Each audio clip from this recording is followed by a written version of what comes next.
It wasn't. He finally went to the hospital after months of neglect, but gangrene had already set in. They took his toe, then his leg below the knee. 6 months later, they took the entire left leg, eventually his other leg as well. I saw my friend suffer, and eventually they took his body all the way up to his waist, and eventually his torso was placed in a medical sock. He died just a few months after that. This did not have to happen to Harold, and it doesn't have to happen to anyone you love either. Call Dr. Gary Jones at Louisiana Cardiovascular and Thoracic Institute. Professionals at LACBT are now wound care certified.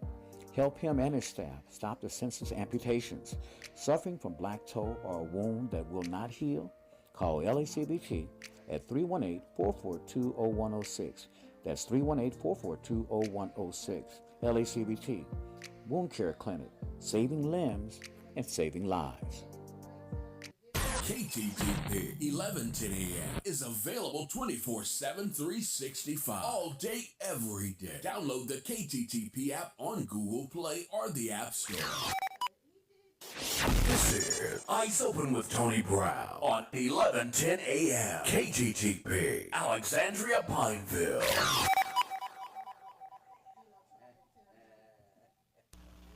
This is Dr. Holly Howlett with the Heart Center at the University of Louisiana at Lafayette, and you're listening to Eyes Open with Tony Brown.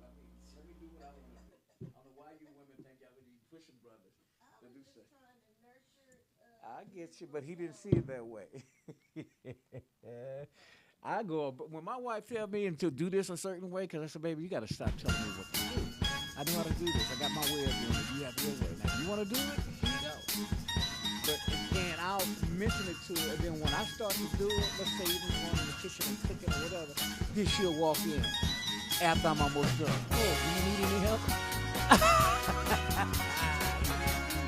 Girl, you heard me in here for the last 30 minutes what I was doing. You can come in here. Now when you smell the food cooking, you want to come in. She always does that. Tell me where to turn, where to park. We'll go this way. Baby, if you want to drive, I'll let you drive. But don't tell me what to do. Men don't like that. And apparently, we don't like that. It's not in our nature. You know, it's not in our nature to be having somebody tell me what to do. You know, whether it's our mama or our wife.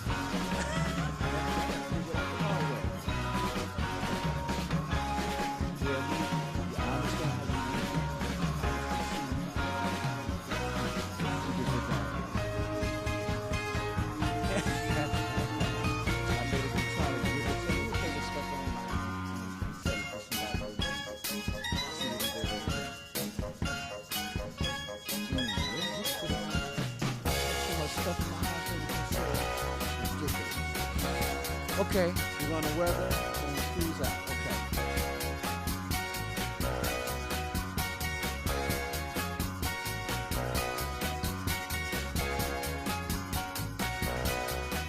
There's a smile on my face. I gave it a shot. It's Monday, October the 20th. Your forecast calls for cooler temperatures, obviously, as we finally return to cooler temperatures, fall-like weather. We will see overnight lows take a trip into the 40s, believe it or not. This will be short-lived, though, as we do expect more moisture to return in the area by tomorrow, which will bring our overnight lows back into the 60s for the next couple of days. Today, sunny and high of only 83 degrees, winds out of the south-southeast at 5 to 10 miles per hour. Tomorrow, partly cloudy with a straight afternoon shower or thunderstorm, high of 82, winds out of the west at 5 to 10 miles per hour. Chance of rain tomorrow at 30%. Then it's clear sailing for the remainder of the week up into Saturday. Wednesday, mainly sunny. High of 77 on Wednesday. So it's going to be sweater weather, Q, for the entire week. Thursday as well, high of only 79 degrees and high of on Friday of 82 degrees. And then Saturday, we have a 60% chance of rain. Mostly cloudy, thunderstorms throughout the day. High of just 78 degrees. So however you slice it up, it's time to either make a gumbo or some chili.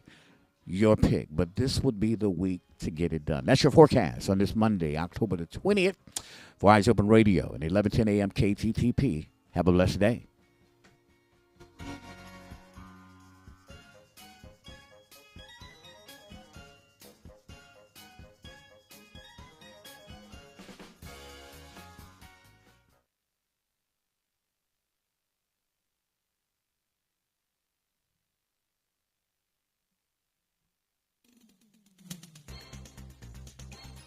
Hello, everyone. I'm Tony Brown. This is your statewide news you can use on this Monday, October the 20th. News being brought to you by Louisiana Cardiovascular and Thoracic Institute, LACVT.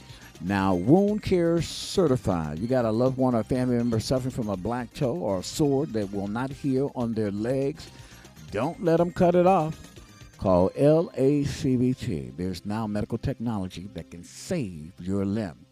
Baton Rouge police are continuing to investigate this morning a deadly shooting that occurred outside of a McDonald's on Prescott and Airline Highway.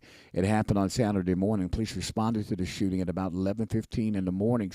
According to a spokesman with the department, 22-year-old Cedric Taylor was pronounced dead at the scene. Police believe Taylor was involved in a drug deal outside the McDonald's when he was shot and killed. No suspects have been detained, according to police. Louisiana State Police Troop E reported a fatal crash that took place in Rapides Parish. It happened just a couple of days ago that killed 40-year-old Ramon Galbon of Pineville. State Police City responded to the crash near Highway 107 near Craig Path Road at around 7:20 p.m. Saturday. After their initial investigation, troopers determined that Galbon was driving a truck south on Highway 107 when, for reasons not yet known, his truck entered a northbound lane and struck an oncoming truck. Troopers said Galbon was not wearing a seatbelt, was fatally injured, and died at the scene. The driver of the truck was also not wearing a seatbelt, was minorly injured, and was taken to a local hospital for treatment. Authorities said they suspect that Galbon was impaired. They've taken routine toxicology samples for analysis. The investigation is ongoing. Baton Rouge police confirmed that shots were fired on Southern University's campus during Saturday's homecoming football game, but no injuries have been reported. East Baton Rouge Parish paramedics arrived on campus after a 911 call of shots fired around 5 p.m. However, a spokesman for the parish EMS system said no patient was found. Southern University police have a suspect in custody, according to WBRZ. Up in Monroe, the teen hunter who is believed to have been struck by lightning just before sunset. Storms were moving through the area. The victim was inside an elevated deer stand at the time. According to the Union Parish Sheriff's Office, the victim was pronounced dead by the Union Parish Court. That's right, a hunter, teen hunter, was killed as a result of a lightning strike in a deer stand there in Union Parish. No further information is available at this time. The investigation is ongoing. Let's go down to Lake Charles, where Louisiana authorities say a teenager remains hospitalized this morning after being hit by a car during a homecoming prank. According to the Calcasieu Parish Sheriff's Office, deputies were called just before midnight on Thursday regarding a person who was hit by a vehicle on Kevin Lane. Investigators said that several cars of teenagers were participating in homecoming pranks in the area when a resident came out of a home with a paintball gun and began shooting. The teens, including a 16-year-old, took off running back to their cars when one of the vehicles, being driven by an adult, allegedly put it in reverse and accidentally hit her. Authorities said the girl was critically injured and airlifted to the hospital. Apparently, this prank involved many that we've seen lately online, in which people are either knocking on doors, kicking in doors, ringing doorbells, and fleeing the scene. Many people now are arming themselves, and of course, police are discouraging anybody from going online and going to people's personal property, particularly their homes, and doing things of this nature. Several people have been killed as a result of this so-called prank. Fire investigators with the St. George Fire Protection District arrested a woman Friday morning for allegedly setting fire to a clothes rack at the Once Upon a Child location of Airline Highway. Mary Johnson was booked into the East Baton Rouge Parish Jail on account of aggravated arson after being arrested by investigators Friday morning at the Baton Rouge City Court. Johnson is seen on video surveillance entering the store at about 3:30 p.m. Monday and grabbing a cart. After 2 minutes in the store, she is seen on footage setting fire to clothes on a rack. A release from the St. George Fire Protection District characterizes Johnson as having looked out for witnesses before setting the fire and making sure it caught before leaving the store. Investigators believe that Johnson intentionally set the clothes on fire because of a previous dispute she had with store employees the Saturday before the alleged arson incident.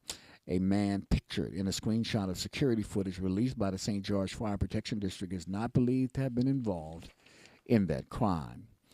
Southern University announced Friday it has issued a cease and desist letter against the Alpha Phi Alpha fraternity chapter on campus over complaints of hazing. The letter, penned by Director of Student Leadership and Engagement, Winton Anderson, says university administration was told about a reported violation of Southern's hazing policies by the Office of Student Conduct. A full investigation into the hazing accusation is being conducted. Meanwhile, the Beta Sigma chapter of Alpha Phi Alpha is prohibited from meeting in person anywhere on Southern's campus, wearing fraternity paraphernalia during the probationary period, reserving any campus spaces, hosting off-campus events or co-sponsorship, and participating in Greek life or other university-wide events. Violations of these restrictions could endanger the chapter's or individual students' ability to stay at Southern. According to the letter, Southern officials could not comment on the specifics of the hazing allegation. The university removed another fraternity, the Beta Sigma chapter of Omega Psi Phi, from campus earlier this year in the wake of hazing death of human jukebox trumpeter Caleb Wilson. A homecoming loss to Prairie View didn't spark Roman Banks' impromptu appearance at the Southern post-game news conference. The 9-year athletic director was inspired to speak with reporters Saturday night about Coach Terrence Graves' job security because Southern, now 1-6 and 0-3 in conference, has continued to play poorly in each game. According to Banks, he said, "My job is to evaluate the process." This is my last story, Q. Banks said after Southern 24-3 loss to Prairie View, does Coach Graves stay another day? You don't make decisions after a ball game. You sit down and you talk it out. Before serious talks on the direction of the program progress on today, Graves answered reporters' questions after Southern remained one of the 3 teams without a conference win in Southwest Athletic Conference history. And there was only one person who received a game ball in the victorious locker room Sunday at Soldier Field, and everybody in the room knew why he was getting it. After his Chicago Bears defense wreaked havoc against a former employer, Dennis Allen grabbed the game ball and got some words off his chest. Sometimes the good Lord just has a freaking plan for you and you don't know about, Allen said. Sometimes you ain't good enough for somewhere else. That's perfectly fine. I love being here. Sometimes revenge games are fabrications, and sometimes they obviously are not. Allen, whom the New Orleans Saints fired midway through last season, coordinated a brutally effective defensive game plan against the Saints. Chicago sacked quarterback Spencer Rattler 4 times, smothered the Saints' ground attack, and managed just 44 yards and forced 4 turnovers while handing New Orleans a 26-14 loss. Oh, man, you talk about retribution. I'm Tony Brown. That's your statewide news you can use on this Monday, October 20th for Eyes Open Radio and 1110 a.m. KTTP. Have a safe and a blessed day.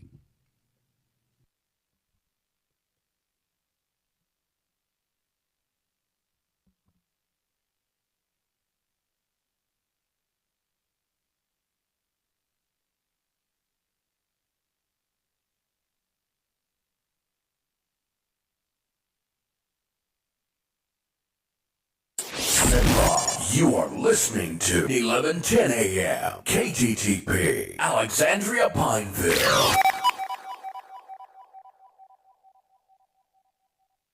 Hello, everyone. I'm Tony Brown. This is a true story. My church brother Harold got an infected toe several years ago. He thought it was minor. It wasn't. He finally went to the hospital after months of neglect, but gangrene had already set in. They took his toe, then his leg below the knee. 6 months later, they took the entire left leg, eventually his other leg as well. I saw my friend suffer, and eventually they took his body all the way up to his waist, and eventually his torso was placed in a medical sock. He died just a few months after that.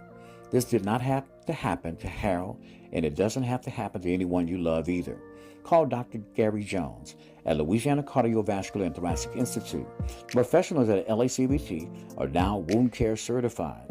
Help him and his staff stop the senseless amputations. Suffering from black toe or a wound that will not heal? Call LACVT at 318-442-0106. That's 318-442-0106. LACVT, Wound Care Clinic, saving limbs and saving lives.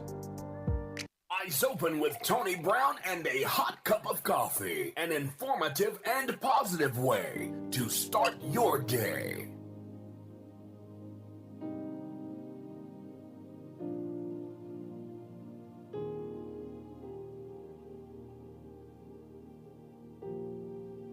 It's time for the scripture of the day. And now, the beautiful Bianca Brown. Good morning. It's Bianca Brown with your scripture of the day. Today's scripture comes from the book of John, chapter 15, verse 13. Greater love has no one than this, to lay down one's life for one's friend. Today's scripture is being brought to you by the Monroe Street Church of Christ in Alexandria, Louisiana. If you would like to learn about the God kind of love that says, I'll lay my life down for my friend, you can do so by contacting the church. You can give the Monroe Street Church of Christ a call at 318-448-2494 and ask to speak with Brother Jesse Allen. Or as always, you can write the Church of Christ at 2008 Monroe Street, Alexandria, Louisiana, 71301.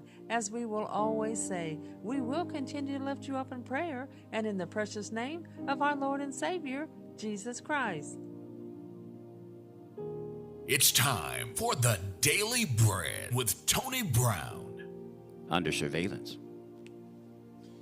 Amos 9, 1 through 6. Excuse me. Thank you, Q. Read Amos 9, 1 through 6. Can anyone hide himself in secret places so I shall not see him? Says the Lord. Jeremiah 23, 24. Imagine that you're visiting a foreign country when you realize that you're being followed. Your every move is watched. Your every conversation is monitored. Your hotel room is bugged, and the restaurant tables are electronically rigged to pick up every word you speak. It's as if at all times someone wants to know what you are doing, saying, thinking, and planning. You're constantly under the scrutiny of another, and it seems there's no place to hide. Fortunately, most of us don't know what it's like to live under that kind of surveillance, yet in reality, we do live every moment of every day under the watchful eyes of the Lord. He sees everything we do. He hears everything we say. He knows everything, every thought we think. For those who love and trust the Lord, this is an awesome yet comforting truth. But for those who are determined to resist him, it's a different story. Amos told Israel that God was pleading with them to turn from their sins. Amos 5, 4 through 15. And he warns them that there would be no hiding place for those who refuse to repent. 9, 1 through 6. Father, have mercy on us when we are rebellious. We lift our heart to you in behalf of all those who think they can somehow elude your constant surveillance and final judgment. They shall not stand the judgment test who live for self today. For God sees all, and he will judge the evildoer's way. Live today as you will wish you had lived when you stand before God. I'm Tony Brown, and that's today's Daily Bread. Eyes Open with Tony Brown and a hot cup of coffee. An informative and positive way to start your day.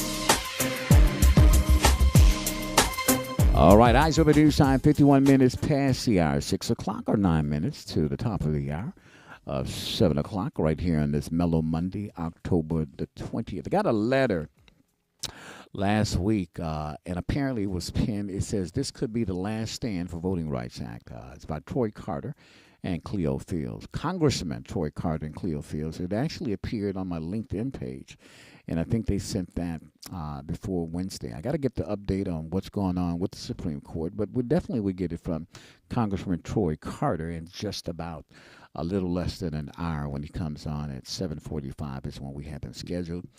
We scheduled Congressman Cleo Fields for tomorrow. So we're going to get the 411 on what's going on with this Calais case. The Supreme Court, this is the letter I'm reading it to you guys. I want to share it with you. And then I want to talk a little bit about what happened in Chicago right after this cue. That'll give you time to get that song up.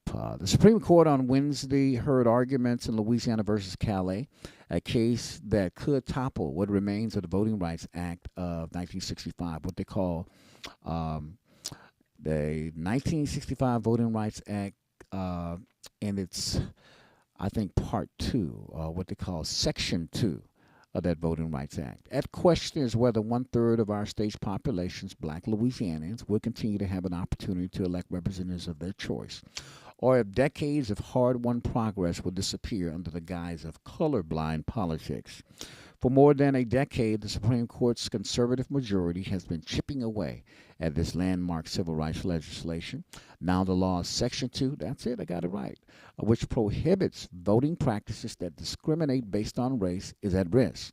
If the court declares it's unconstitutional, it is all but certain that one of our congressional districts, we only have 2 that are black, and we have to go to court to get that one. And get this, what's really oxymoronic about the challenge of subsection 2, and Louisiana's Attorney General Liz Morrell and her team, mainly her assistant attorneys, are the one arguing the case before the Supreme Court. So this is a map that should have been drawn, but they didn't draw it. And then when they came back the following year, after a case in Alabama ruled against the state of Alabama, because like Louisiana and Alabama and Mississippi, they got a long history of disenfranchising black voters. We're talking about from definitely during slavery, and then when black men got the right to vote in the late 1900s, to usurp that authority. Then they put in old Jim Crow laws where you had a poll tax, you had to pay money, you had to recite the entire Constitution or the preamble of the Constitution, count how many jelly beans were in a jar, just the most ridiculous things that they ever could do. Or in Texas' case, hold a primary in which you ban blacks from running in the primary, and then then they could vote on the candidates after the primary. So you couldn't elect a black in the primary in Texas, but once they handpicked their primary candidates, white folk, then blacks were allowed to vote in the second election after their primary intentional candidate was already selected. So blacks couldn't run in the primary, you get a cue, but they could vote in the election where you had to choose who they chose for the primary. So basically negated your vote. So we've seen the historic racist past of this country. This country was founded on racism. We like to say that it was founded on biblical principles, but it was not. It absolutely was not. It was a divide and conquer colonizers who came in here. And believe it or not, it wasn't the British. People have known for years, and I've visited this town time and time again. And I was asking myself, when I visit St. Augustine, in Florida, where supposedly Ponce de Leon had came to discover the Fountain of Youth. Now, Ponce de Leon was Spanish. You get it? Okay. Now, when Columbus, the so-called founder of America, although there was 1 million black people already on the planet, black and, they like to say red, but it was mostly black people. Most of the Indian tribes and the indigenous were black, 80% of them. Crow, Blackfoot, Sioux, Choctaw, Cherokee, Navajo. I can go on and on. They were black people. They were not. And the reason why white people started calling them red, because they wanted to distinguish, or wanted in their own mind to distinguish that there was a difference, because Indians had their own form of government that was actually copied by the founders of the Constitution. And Indians didn't develop tribes. Tribes began in Africa. Now, in Europe, they had clans. There's a difference. In Africa, they had tribes. In South America, they had tribes. You know, whether it was the Mayans, or whether it was the Aztecs, or whether it was the Olmecs. And the Olmecs stood for Olmecs, which they all came from, we know, Africa. Now, if you know anything about African history or South American history, you know that Mansa Musa, who made his pilgrimage to Jerusalem because he was Jewish. Yes, he was Jewish.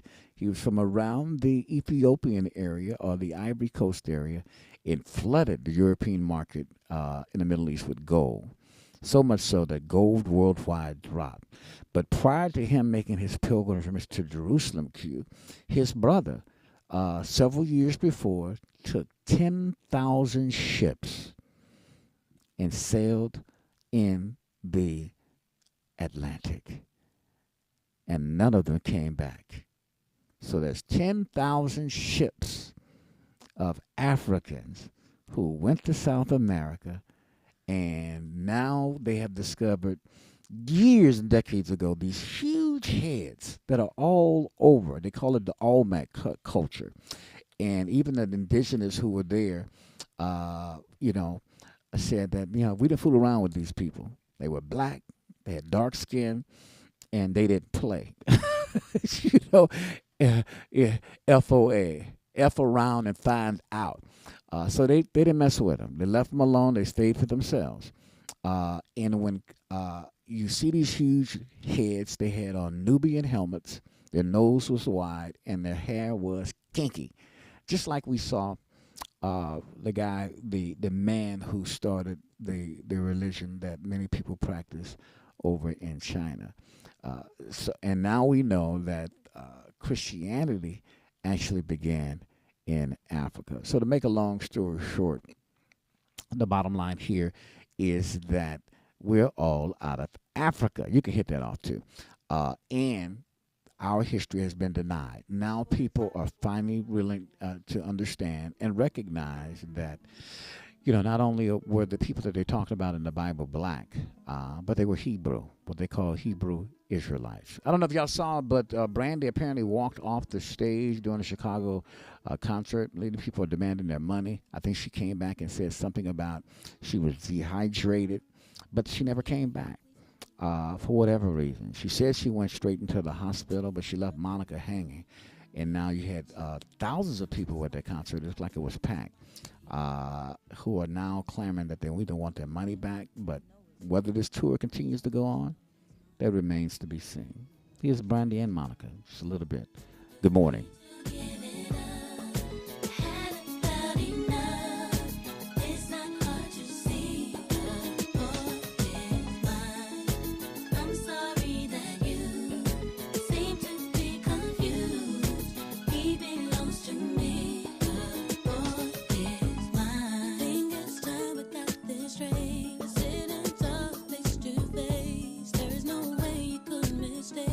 For your man, you insane.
to me, the boy is mine.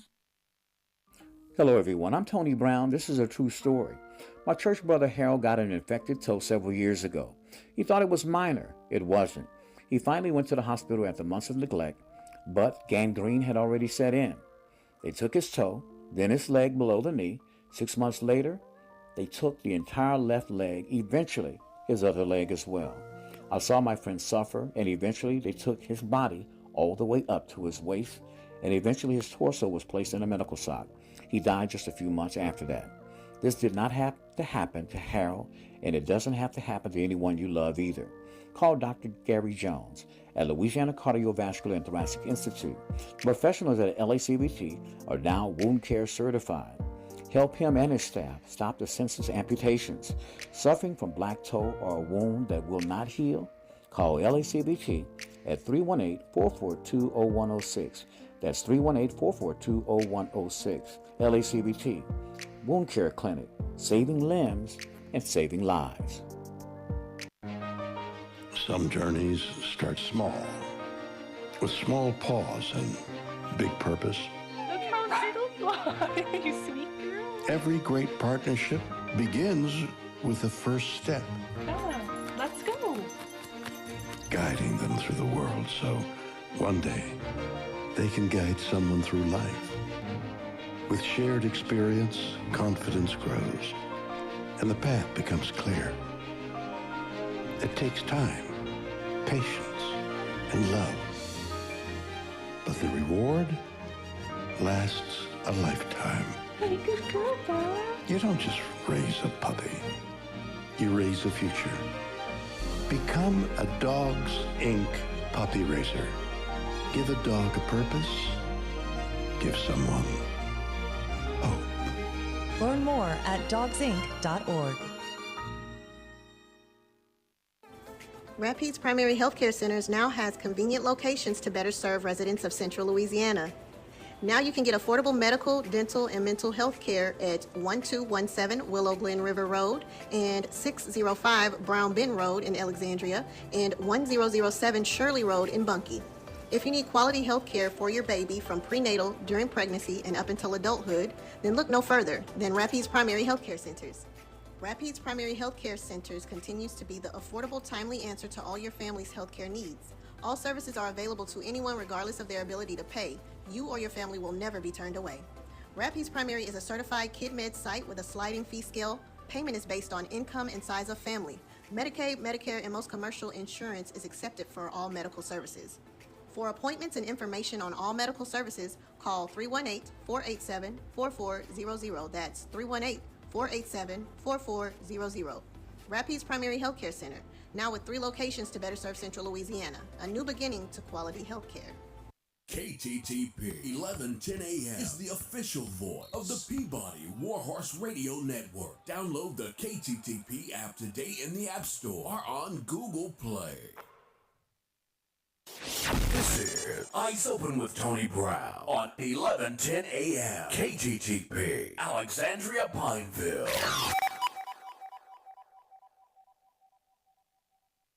Hi, this is Senator Nick Gotro from Mo, Louisiana. I'm listening to Eyes Opening with Tony Brown.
All right. You got the whole sweatsuit on, huh, Q? It's going to be the only time you can get a chance to wear it. Maybe a couple of weeks if we're lucky. I'm about to pull out my warm-up since you all warmed up down. When I walked out with my short sleeves on, Q, they said, God, dog, it's kind of nippy. Yeah, it was in the 60s driving in this morning. I am asking about that. I'm on my chat GPT, and it's trying to have a conversation with me. It's not giving me what I want. It's like, are you asking about? Yes, I'm asking about that. Let's see what it comes up with. On October 18th, during the Boy Is Mine tour, co-headlined by Brandy and Monica Arnold at the United Center in Chicago, Brandy suddenly left the stage mid-song. Video clips showed from the show her saying something like, "Give me a second, y'all, I got to get mine." She was talking in reference to her mic, that she was having technical difficulties. Maybe the playback or the little stage speakers wasn't coming back. Maybe she couldn't hear in her ears what she was, but she sounded fine because I heard her sounding like Brandy. After her exit, Monica carried on the rest of the show solo, the entire show by herself. Their iconic duet, "The Boy Is Mine," was not performed that night. Brandy later released a statement saying you can hit that off, Q, saying she experienced dehydration and feelings of fainting after weeks of nonstop rehearsal. She said prioritizing her well-being was of the utmost importance. But you don't walk off a stage. And if you do, you better damn well pass out on stage. Because now you had thousands of people who didn't get the show that they paid for. This is the third leg of this tour. And I think the tour's in jeopardy. I think Brandy's in trouble. She's either pregnant or in trouble. 11 minutes past the hour. I still love her music, though. Here's some Brandy for you. Good morning.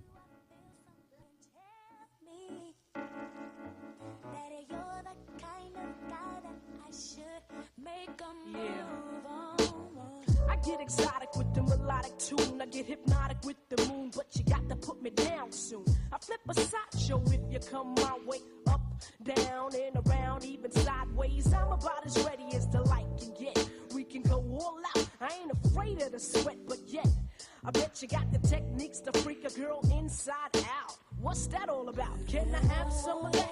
You gotta put me on. Word around town is your 9 men strong. I wanna be put on in the worst way. Since the first day, I think it was a Thursday. You be that brother that I wanna sink my teeth in.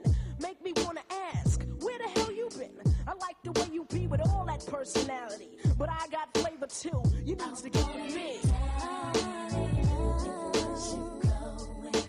What you going through? I wanna be down. I wanna be down. Oh, yeah. It's true. I wanna be down. I wanna be down. Oh, yeah. He was born 20 years ago, just a pimp toes. Everyday new clothes. Look at the cut coupe. On 3, got the heat so bluffy. Slanging fancy because it's more than 20 ducats. Struck it kinda rich, now his pockets looking straight. Slam the D's on the benzo, pancake by the gate. Mom's looking straight with her half, she got great. Lounging in her new home, that's about the state. I'll be your cornmeal, won't tell. You can get it when you want it, even though you got chicks all up on it. Don't matter, cause brother, you fly. I can't lie. I've been macking daddy from the corner of my eye. Now, baby, bring it on. Don't be frontin' on your baby boo. All I wanna know is what's up with you. How can I get with you? Seems like you got a hold on me. It must be voodoo, cause baby, I want you. Down with you. Yeah. Oh, yeah. I wanna be down with you.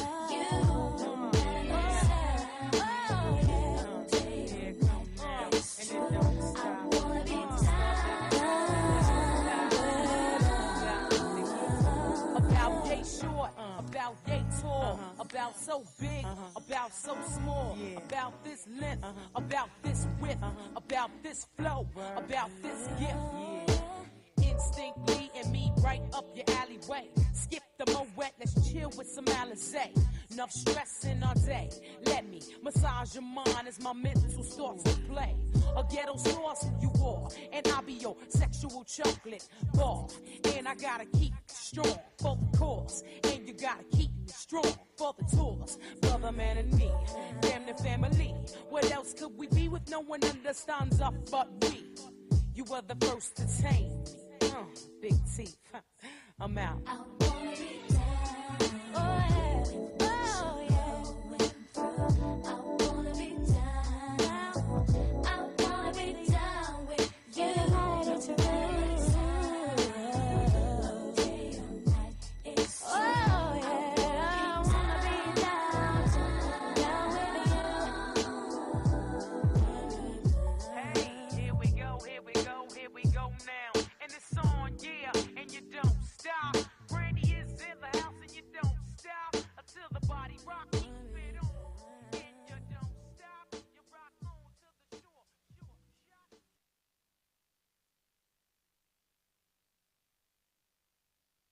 Hello, everyone. I'm Tony Brown. This is a true story.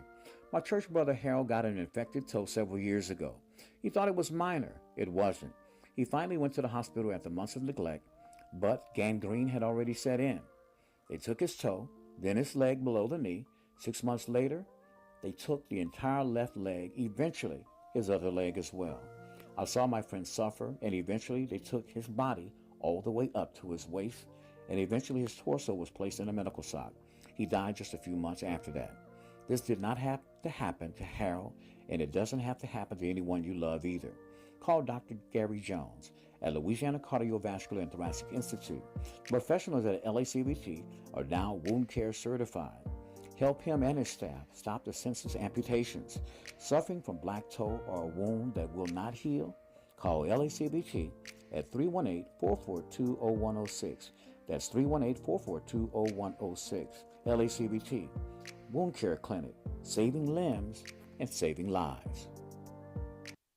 Listen live every weekday morning at 6 a.m. for Eyes Open with Tony Brown radio show. The KTTP app allows you to listen to the best of old school R&B and today's hits 24/7, all day, every day. With the KTTP app available now in the App Store or Google Play. This is Eyes Open with Tony Brown on 1110 a.m. KTTP, Alexandria, Pineville.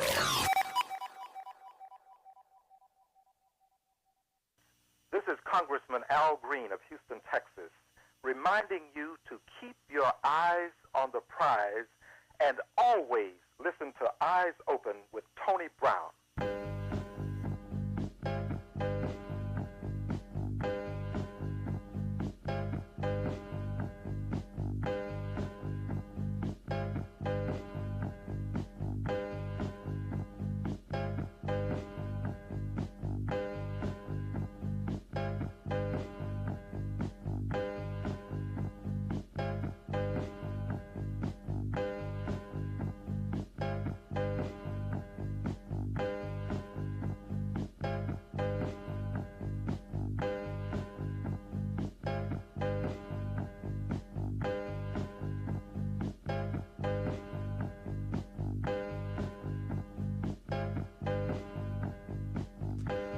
All right, we're back right here in your premier morning news magazine. I want to go to Dr. David Holcomb, our local medical expert, joins us this week to give us more insight, medical insight that is, and information as we no longer can get under what I call Jim Crow Jeff Landry's administration, which has silenced the Louisiana Department of Health and most every other department unless approved by his administration, which includes pre-approval of all questions and even the answers.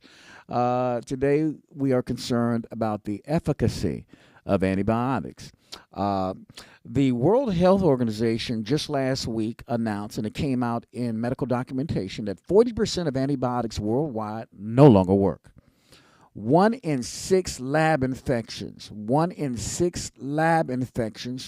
worldwide show resistance to antibiotics. Now, I first knew about this 25, 30 years ago. And people in the medical field knew about this probably for 4 or 5 decades. That eventually, if we overuse antibiotics, because viruses mutate, You know, we've seen it with COVID-19 and the pandemic that we'll come out with a vaccination, and then the next time we look at it, the vaccination, tell them I'm going to call them right back. Next time we take a look at it, the vaccination is no longer as effective. We know that also when we look at the flu every year. We usually, according to my medical expert, take a look at China's flu season, which precedes us. And then based upon what happens in China, and when they study that flu and, you know, all the contaminants involved in it, then we design a vaccination to fight off that particular version. And every year we have to do that because viruses mutate. Their objective is to not only survive, but to spread. Let's go to Dr. David Holcomb. Doc, you know, y'all have known this for years in the medical industry. I mean, I even knew about it, and I think we talked about it in college, that eventually the rubber would meet the road, and because of the overuse of antibiotics, that many of them would become ineffective. It's a worldwide problem now. Well, this, as you mentioned, this has been a problem for a long time. Yes, sir. And if you look way back, when penicillin was invented in around 1945, this was or 43 about, I guess, and this was the miracle drug because it worked against everything. Within 2 years, there was resistance with Staphylococcus and a bunch of other bacteria against penicillin. And so every single time they have developed a new antibiotic, there's a lot of them, within a certain number of times, sometimes very quickly, you will already have drug resistance. It's bacteria are particularly adept at developing resistant forms, which they pass from bacteria to bacteria, but with a system called plasmids. They're little sections of their genetic material. So this is pretty awful, and so that's continued to happen. These resistant forms have continued to develop against many antibiotics. So now you have some forms, you know, notably in hospitals that are pan resistant. There's almost nothing that works. And the other thing that's happening at the same time is the rate of development of new antibiotics has slowed because it's more difficult, because it's hard, because it's expensive, and because of this problem of continuing resistance. Yeah. Okay. And I always like to use my Star Trek analogy, Next Generation, and I know you're probably familiar with the one with Jean-Luc Picard, not the one with Janeway, you know, the female captain, but when they encountered the Borg, and the Borg, they're able to kill the Borg with their phasers.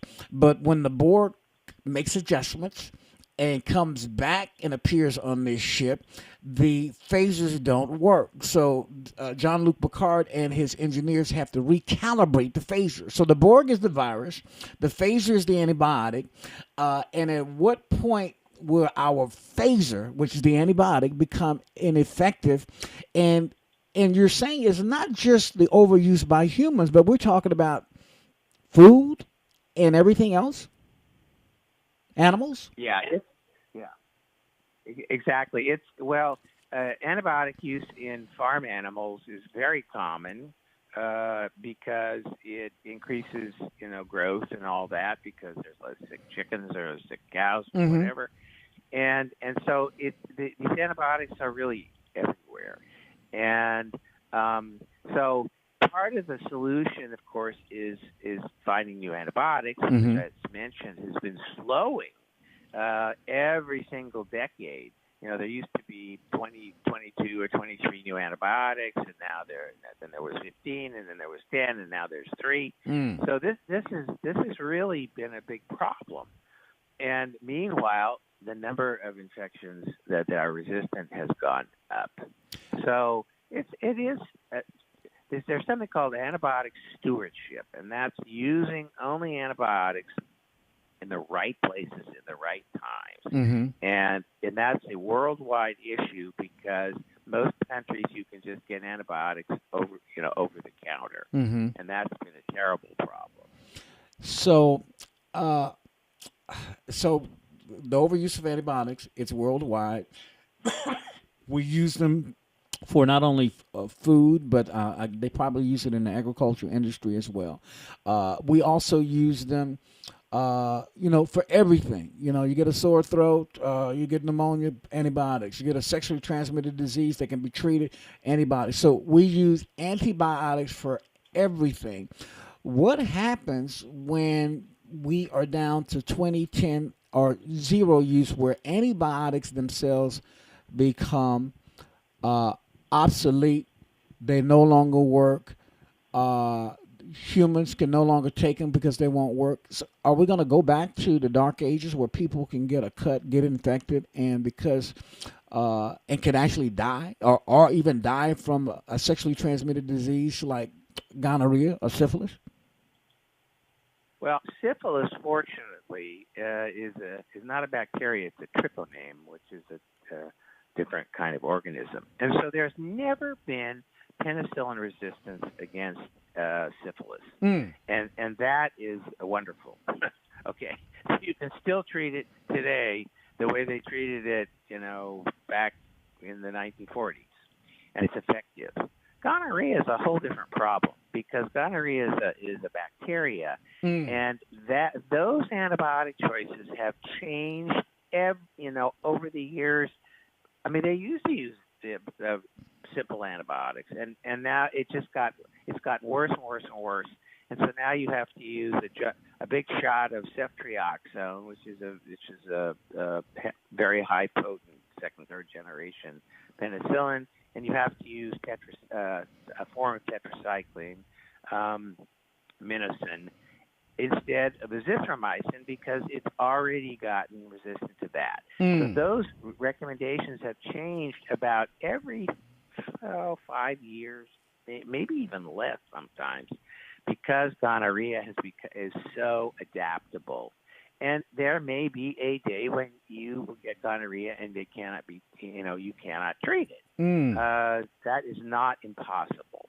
Wow. And we're talking specifically about these two diseases, but we're talking about a plethora of infections and viruses that antibiotics help to either get rid of, mitigate, will no longer be effective. And when that happens, from a medical standpoint, we can see humans dying from things that they died from a couple hundred years ago. Well, that's absolutely true, and that was even a problem with methicillin-resistant Staph aureus. Staph aureus is a common bacteria on the skin, and because of overuse of antibiotics, it's become very, very resistant, and so people actually can die from skin infections that they wouldn't have died from, 20, 30, 50 years ago. So it's a real problem, but the public's partly to blame too, because when you go to your doctor and you have a sore throat or you have whatever you have, you're coughing or whatever, the expectation is you are going to get an antibiotic. That's right. And it takes 20 minutes for the doctor to explain why this is probably viral, you don't really need it, it won't help you. It takes him 3 minutes to write a prescription. What do you think the doctor does? He's going to write that script, man. He's going to write the script because he's got another 10 people out in the waiting room. Yeah. So it's partly a public expectation problem as well. But that's what's called antibiotic stewardship. It's using them only when they're really needed and in the least amount that you have to use to be effective. And so that will reduce the pressure on the organisms to mutate. Doc, let me ask you a question before I let you go, before we go and take our break. As a medical professional, and you've been practicing medicine for a long time, shall I say, 50 years or so? Well, I graduated in 1980, so that's Close 40. Okay, 40, 45. I'm knocking on the. You're knocking on the 50 door, my friend. But anyway, Very close. Yeah. Do you think that there are ailments out there that we can actually cure with medical advancement and technology that have not been put onto the marketplace or approved by the FDA, because of it's more lucrative for big pharma to treat continuously, systemically treat an ailment as opposed to giving a cure. That way, it's moving its cheese and limiting the amount of money it can make in the future. So so curing it is not on the table. Should we start looking? Do you think that there are ailments out there that could be cured, whether it's cancer or anything else, that just haven't done so because it's too efficient and profitable to make money off of treating people being sick as opposed to curing them? Well, I can be pretty cynical, but at that I probably would say no. I mean, if all you have to do is look at what medications are come out on the television for advertising, direct to consumer advertising, and you'll see the diseases and the medications that are being promoted. And it's not really in diseases that they could treat and they're just choosing not to and all that, or partially or whatever. It's because they make so much money. And these are immunobiologicals now, and they cost between $40,000, $60,000, $80,000 a year to treat sometimes very obscure diseases that affect very few people, but they're highly profitable. So the industry is profit-driven, okay? I mean, it's a business. But I don't think they go to the point of saying, we're not going to treat this because it's more profitable. What they don't want to change is reimbursement patterns by the government. That they don't want to change because that is highly profitable, and that is up to legislators and so forth. So you don't think that there's any pharmaceutical companies or someone out there who has cured an ailment that we're currently treating that could be cured, and they're holding back the cure because it's more profitable just to treat them? I don't think so. And like I say, I can be highly cynical about everything. But, Me too. But that's a little bit of a bridge too far. I mean, we have a lot of other problems with the healthcare delivery system that you don't really have to go down that bridge. Well, I'm gonna respectfully disagree with you. I think there's cures for everything out there. I mean, I do. I just think that the cures are being held back because they want to keep making that money off of sick care as opposed to curing health care. And that's the rarity that I disagree with you, because I don't think I disagree with you too much. But on this one, I understand. I mean, on this one, I do. I really do. Respectfully, though. Well, I do agree with you that we have a sick care, not a well care system. I mean, there's no doubt about it. That's a fact on that. Because that is much more profitable. Yeah. But and that's true. But withholding medications because they think I don't really think that's you know what? You are might just be right. You just think that government is just, well, you are very critical of government. I mean, certainly since you've gotten the muzzle off your mouth and you're kind of doing your own thing and have retired, semi-retired, really from government use. But that's a whole nother show. But look, I thank you for the access, my friend, and maybe we'll bring you back on again this week. I'm sure something's going to surface with the current climate of DHH and RFK. And yeah, let's talk maybe Thursday about these layoffs and more layoffs during this government shutdown, where people who think they're going to come back to work or think they're getting the checks are getting pink slips instead. So I want to talk about what that's going to do to the healthcare industry. And certainly when we lose another 10th, how many people can we lose and still have a DHH? That's going to be the question. They don't care. Yeah. You put into government a bunch of people who hate government. You know, what And do you that's think's something. going to happen? They're gonna reduce it by any means necessary. The question is, after we get this guy out of there, can we fix it? Can we fix all that he's messed up? That's going to be the big question. And who can we put in charge to do that? Because I don't hear anybody talking about running. I don't hear anybody on the Democratic Independent side talking about running. There's little rumors about Obama coming back, but I doubt it. You know, why would you want to do a job where, you know, in the 8 years that you were there, the Republicans fought you on everything?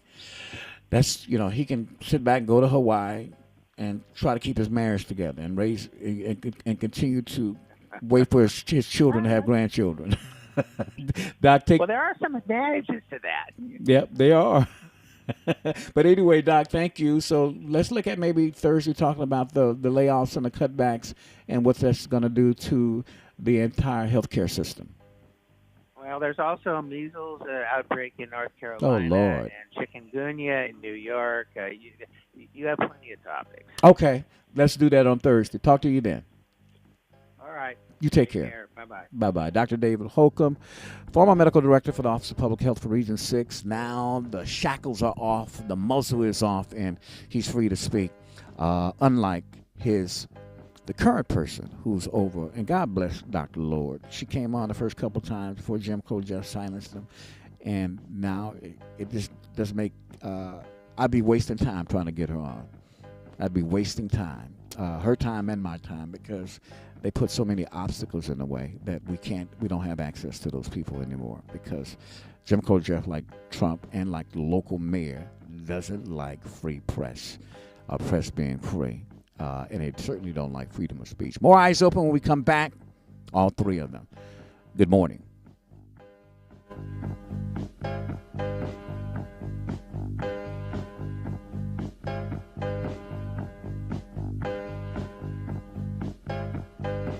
Hello, everyone. I'm Tony Brown. This is a true story. My church brother Harold got an infected toe several years ago. He thought it was minor. It wasn't.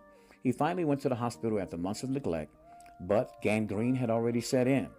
They took his toe, then his leg below the knee. 6 months later, they took the entire left leg, eventually his other leg as well.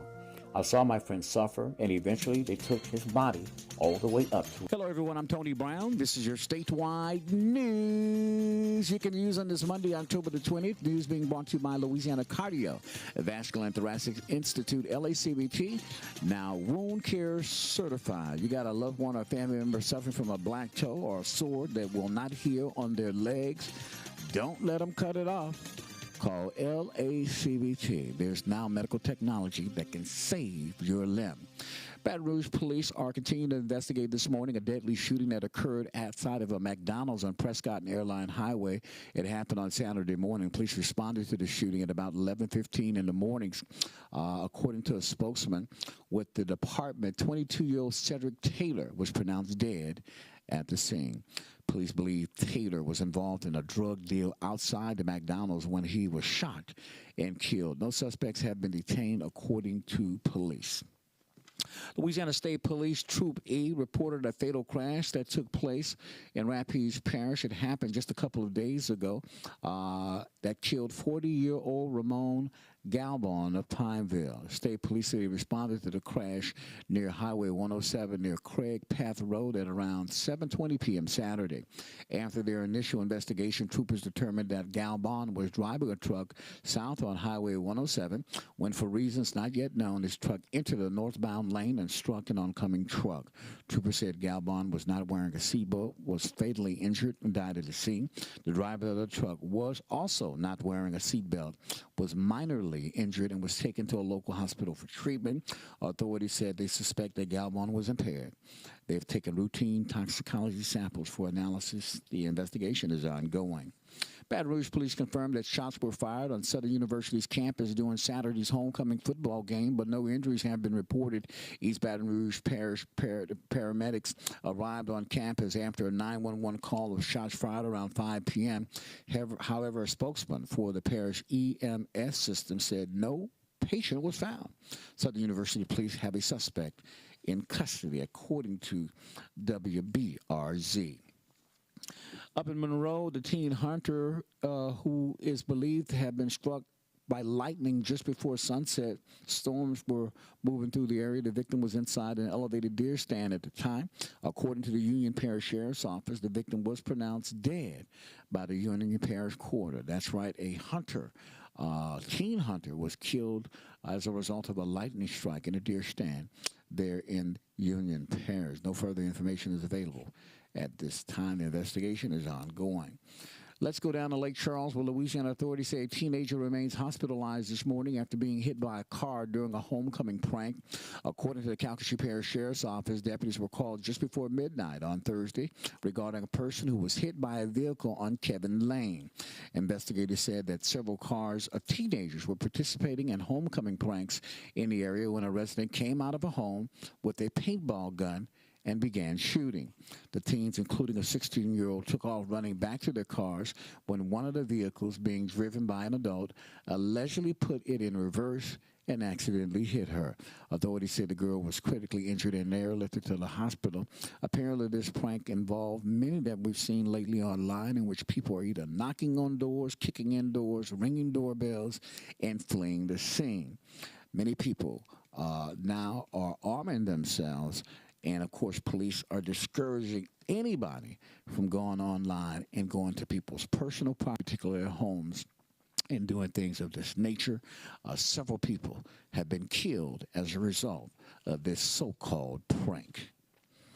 Fire investigators with the St. George Fire Protection District arrested a woman Friday morning for allegedly setting fire to a clothes rack at the Once Upon a Child location of Airline Highway.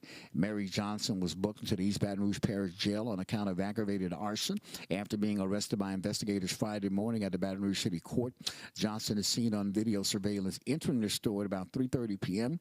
Monday and grabbing a cart. After 2 minutes in the store, she is seen on footage setting fire to clothes on a rack. A release from the St. George Fire Protection District characterizes Johnson as having looked out for witnesses before setting the fire and making sure it caught before leaving the store.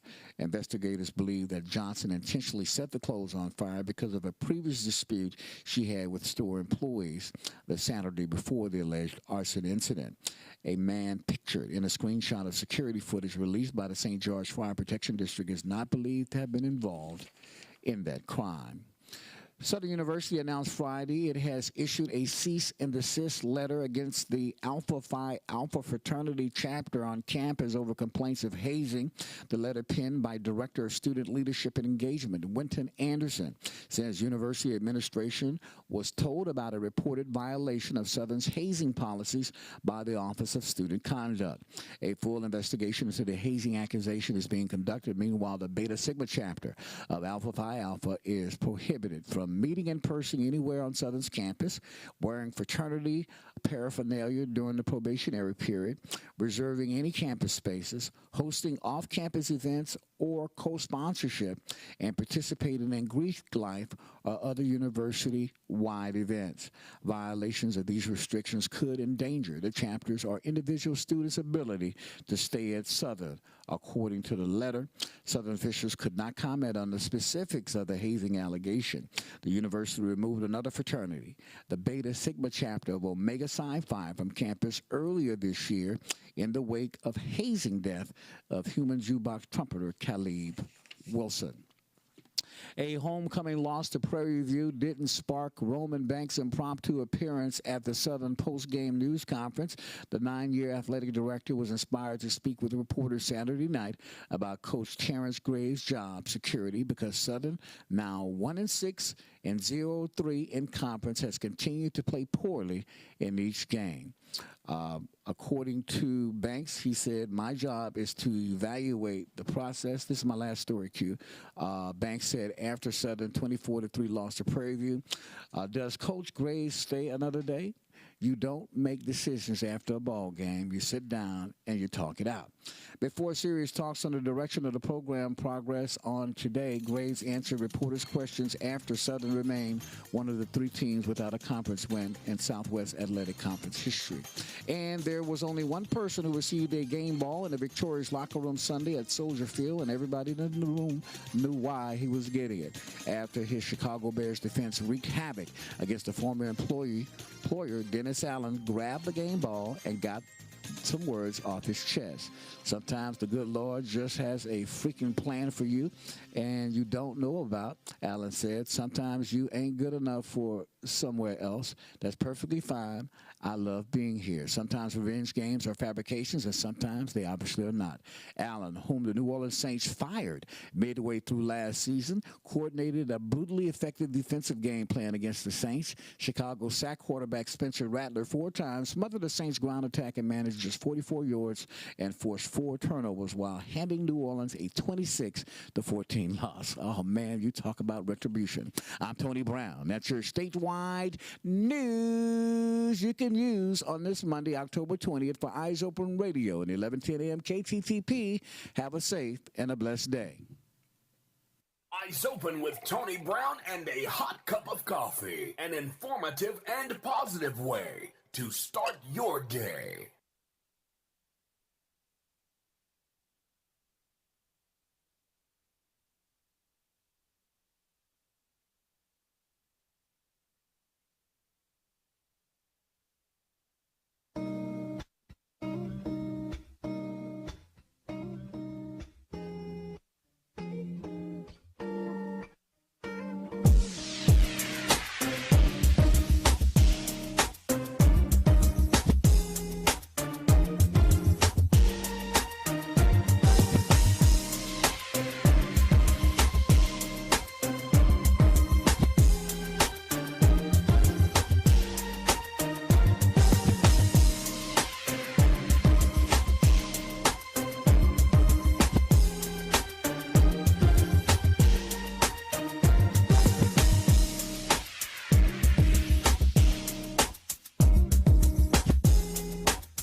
All right, we're back right here on your premier morning news magazine. Congressman Troy Carter is joining us this morning. So much to cover, so little time. Let's go live. Good morning, my friend. How you doing, Congressman? Glad to have you back. Good morning, dear brother. Always good to be with you. Let's start with the military buildup in the Gulf of Mexico, off the shores and in the air of Venezuela. Looks like we are preparing to invade that country. First, why the one of the most high-ranking African-American military officials, Navy Admiral Alvin Halsey, resign? And is there a connection to these missile attacks on alleged drug smugglers? Now as many as 7 with the one that we just had this weekend. Is there a connection between him leaving and this big buildup that we're seeing around Venezuela?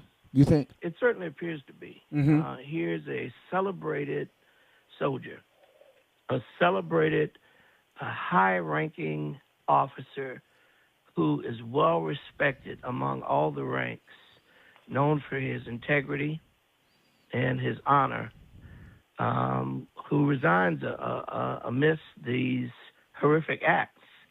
And what it appears to me and to most is, here's a gentleman that, you take an oath of office, and the oath of office is either you carry out the task that's given, or if you believe that it's egregious, illegal, immoral, or improper per the rules of the Navy, you resign. Yeah. And while he has not said that publicly, I think most who know of him and know of his stature and his record, it's a very plausible explanation as to why this highly celebrated person, only 1 year in this new role, will leave. And this is demonstrative of what, unfortunately, this White House seems to be doing, is to push out anyone who does not want to carry out those acts that most of us deem to be unconstitutional or at a minimum unconscionable. Absolutely. So we've already seen the Colombia. So we got Trump has this war.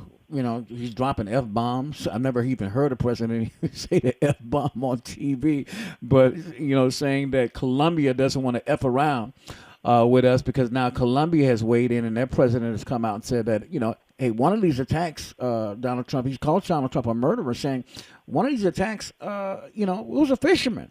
You killed a fisherman, Mr. President. You're a murderer. And now you having some on the Democratic side, including yourself and many others. I saw the Democratic congressman, the former astronaut, this morning on the news. He has a problem, and you should too, being that you are a practicing attorney, that, that we're not having any sort of due process. And this guy, doesn't matter, it could be a vacation ship, somebody, jet skiing off the coast. If they deem that it is hostile or that they are probably, maybe, but we would never know, smuggling drugs, that he has the right to go and kill them. I mean, is that problematic? And if it's not, it should be. Well, there is no such rule in a free country that you can become judge, jury, and executioner. If you suspect that there's something illegal going on, there's a process.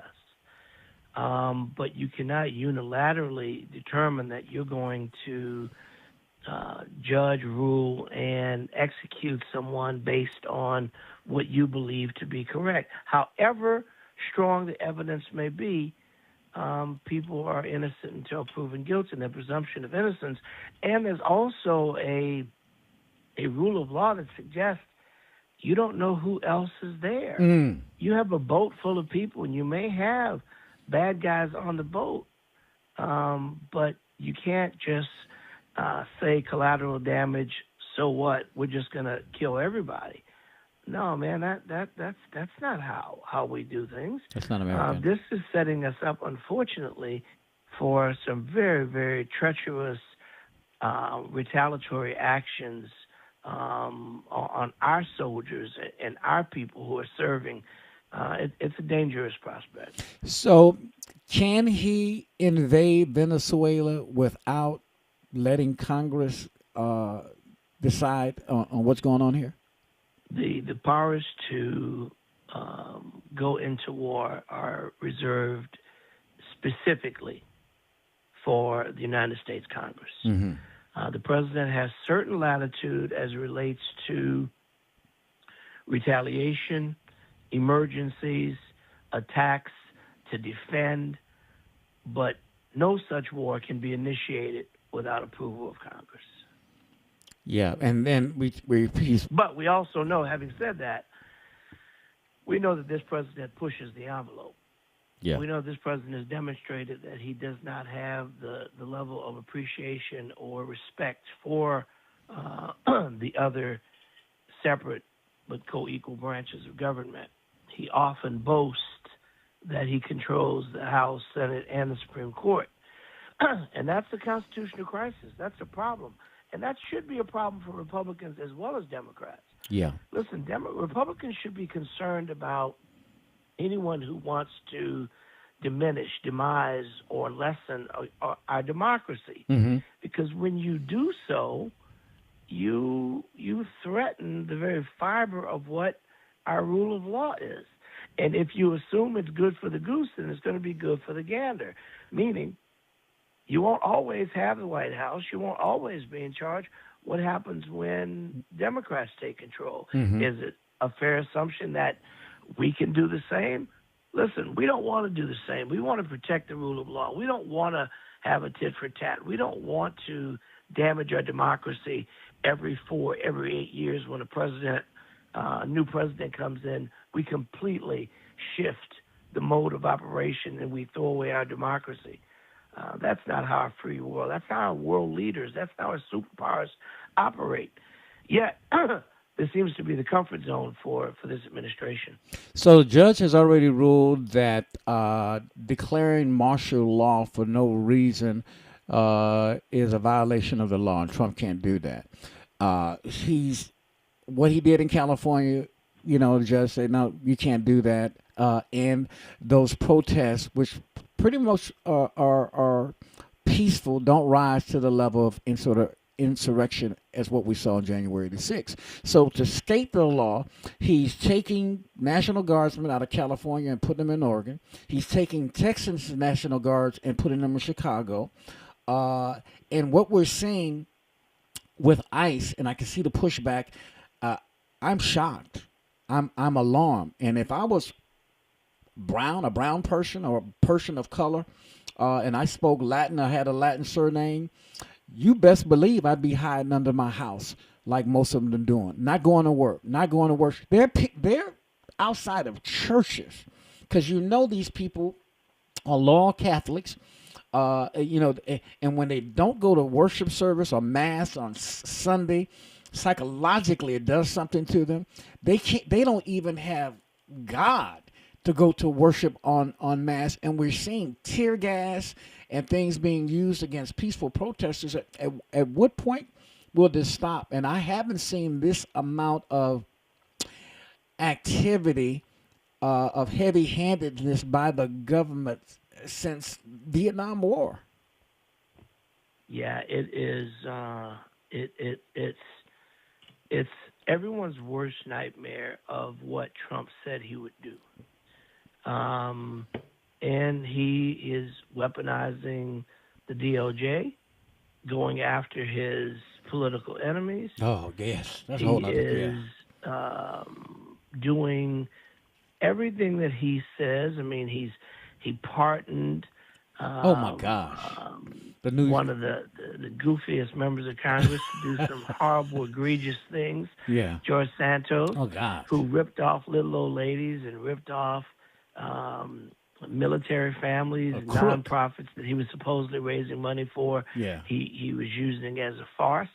I mean, and you've got to wonder what is his mode of operandi. Mm-hmm. I think if you follow his actions in the past, the next step is going to be that he's going to pardon Ghislaine Maxwell further hide to further hide the Epstein files. Yes. It's amazing, and this is where I keep zeroing in that these actions from this president, these are not, while he may be a member of the Republican Party, or so he says, I suspect that this president is a party unto one. And people who are in the Republican Party should absolutely shiver when they think that this is what this man has done to their party. And at some point, I'm hoping that our Republican counterparts will join us, Democrats, in defending America and defending our democracy. This has got to, at some point, get to them where they realize this is just wrong. Notwithstanding what party he is in, he is wrong. And it's wrong for America. And Democrats and Republicans have an obligation to defend our democracy and to defend our country against tyranny. I'm glad you mentioned the Epstein files. So here we have your colleague, your Louisiana colleague, Mike Johnson, Speaker of the House, who has not sworn in the distinguished gentleman from Arizona. The distinguished Congresswoman from Arizona, who would be the casting vote to release the Epstein files. Why hasn't she been sworn in? And if he's using Nancy Pelosi's 21-day deal that was requested by the lawmaker on the date that they wanted to be sworn in, why would you even use that? Talking about, I'm going to do what Nancy Pelosi did, when you swore in two other Republicans maybe within a matter of days when they were confirmed. How can you sit up and justify not putting this woman into office? Is it all about the Epstein files, and she would be the deciding vote on whether they're released to the public? It is absolutely all about the Epstein files. There's no reason whatsoever why Ms. Grijalva, our newest member of Congress, has not been sworn in. None whatsoever. It is unconscionable to think that this excuse that Nancy Pelosi, this was based on a whole different set of circumstances and factors. The situation before us is abundantly clear. They do not want those Epstein files released. And President Trump has said, by any means necessary, even if it means crippling the entire country, shutting down our federal government, not paying our military officials who are protecting our flanks at home and abroad, having TSA workers go to work without being paid, having air traffic controllers go to work without being paid, having key functions of our government unavailable to the American people, all to protect what appears to be an egregious and illegal act that happened on Epstein Island. And listen, Republicans and Democrats every day are growing weary because they know it's wrong. And finally, it appears that we found one issue that even the Republicans are willing to stand up for. Absolutely. Because there are Republicans who are pounding the table saying, release the damn file. Absolutely. And Marjorie Greene, who, I didn't expect is saying the very same thing. But she's also saying the same thing about health care. She absolutely. About this notion that we're going to rip health care away from the American people. Listen, if they let the ACA tax credits expire, those tax credits help Republicans, Democrats, people all over the country. It is specifically in place for people who don't make enough money they make too much money, rather, to qualify for Medicaid. That's right. But they don't make enough money to pay for health care. Yes. It meets in the middle, and it impacts people of every race and background. And so now you got people like Marjorie Taylor Greene who are having these rural communities in their district who are saying, wait a minute, you're gonna shut down our rural hospitals. You're gonna kick people off the Medicaid rolls. Now you're gonna let the ACA tax credits expire. Hey, wait a minute, this is too much. You're going too far. Well, not only did she say that because it's affecting her personally, she talked about the health care for 2 children. But getting back to the Epstein, now, and I've never seen a member of the monarchy, particularly the British monarchy, relinquish their title, their throne, so to speak. So you had Prince Andrew, because of the Epstein files, and his name keeps surfacing, and we had the 17-year-old girl saying that she had sex with him several times on Epstein Island.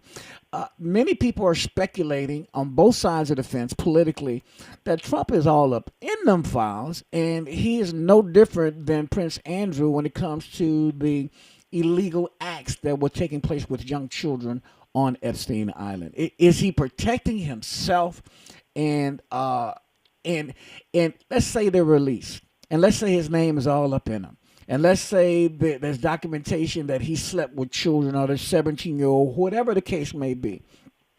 Will that still be enough for MAGA people to say, hey, we've had enough and we can start some sort of impeachment proceedings? It should be, my dear brother. It should be. It should be. That's the word. I've got to tell you that he appears to have some sort of spell on some of these members that in their heart of hearts, and I would tell you without divulging names, if you catch them in the hallway or if you're at a social function and you have a glass of wine, they feel as we do. Yeah, they do. But they're afraid. Yes. But they're afraid, and I don't understand why. What could you possibly be so afraid of unless Trump has something on them? Come on. That part. And so when you ask the question, what will we do?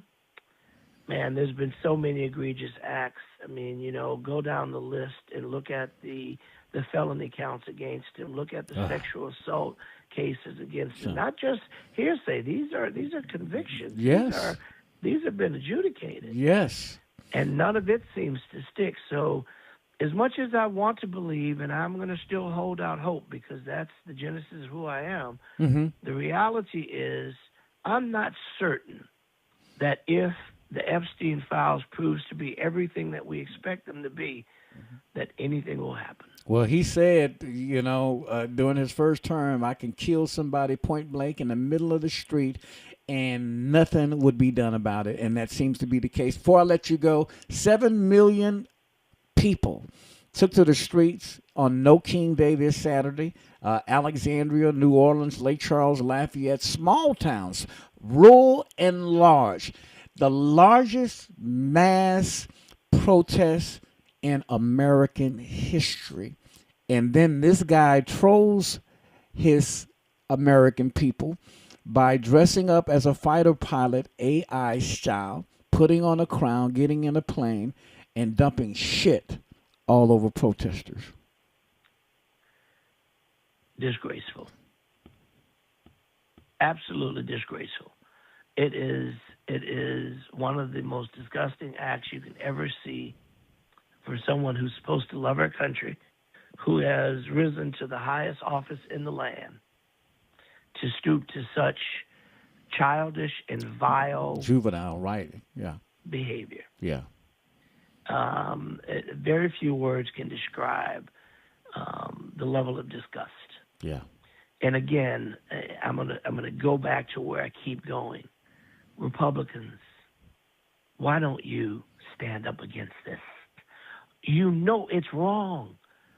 You know it's wrong. You cannot possibly have that much fear for anyone that you see them literally crap on our country. And he does it. God bless you. You don't care. Yeah, you got to do something about it. He So, absolutely listen, doesn't care. Continue from my perch. Continue to speak truth to power. Amen. To fight for the democratic process. To fight for the American values, and to push our people, Republican, Democrat, and other, to do something about it. And the best way to do that, dear brother, is make it to the ballot box. People have got to vote. The only thing that's going to change our lot is to change those in office. And the way we do that is to exercise our power at the ballot box. We had so much to talk about. I forgot to talk about the Supreme Court case, Calais. Where are we with that? Are they still convening? I heard some of the arguments. And yeah, well, it was oral arguments were last week. Mm-hmm. Last week on the 15th, last Wednesday, I believe, oral arguments were heard.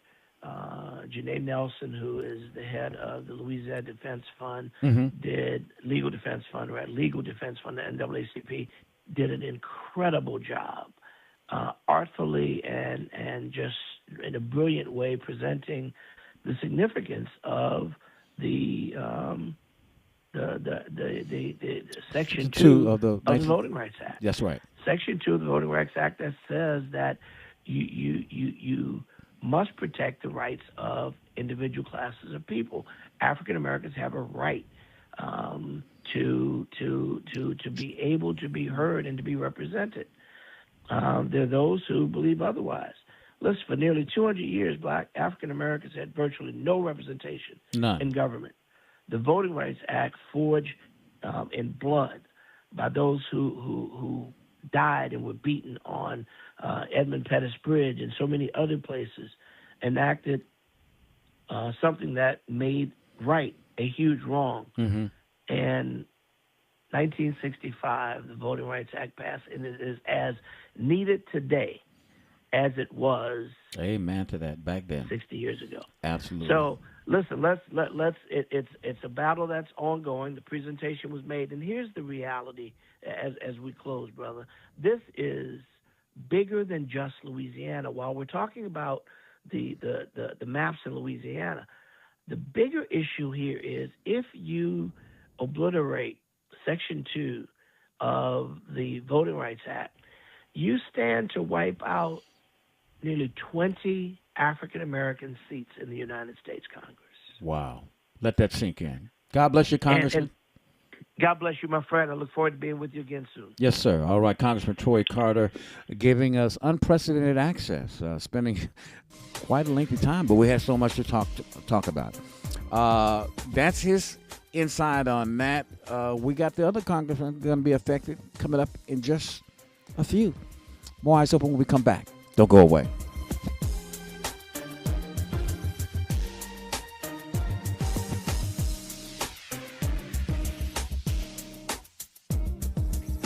Primary Healthcare Centers now has convenient locations to better serve residents of Central Louisiana. Now you can get affordable medical, dental, and mental health care at 1217 Willow Glen River Road and 605 Brown Bend Road in Alexandria and 1007 Shirley Road in Bunkie. If you need quality health care for your baby from prenatal, during pregnancy, and up until adulthood, then look no further than Rapides Primary Healthcare Centers.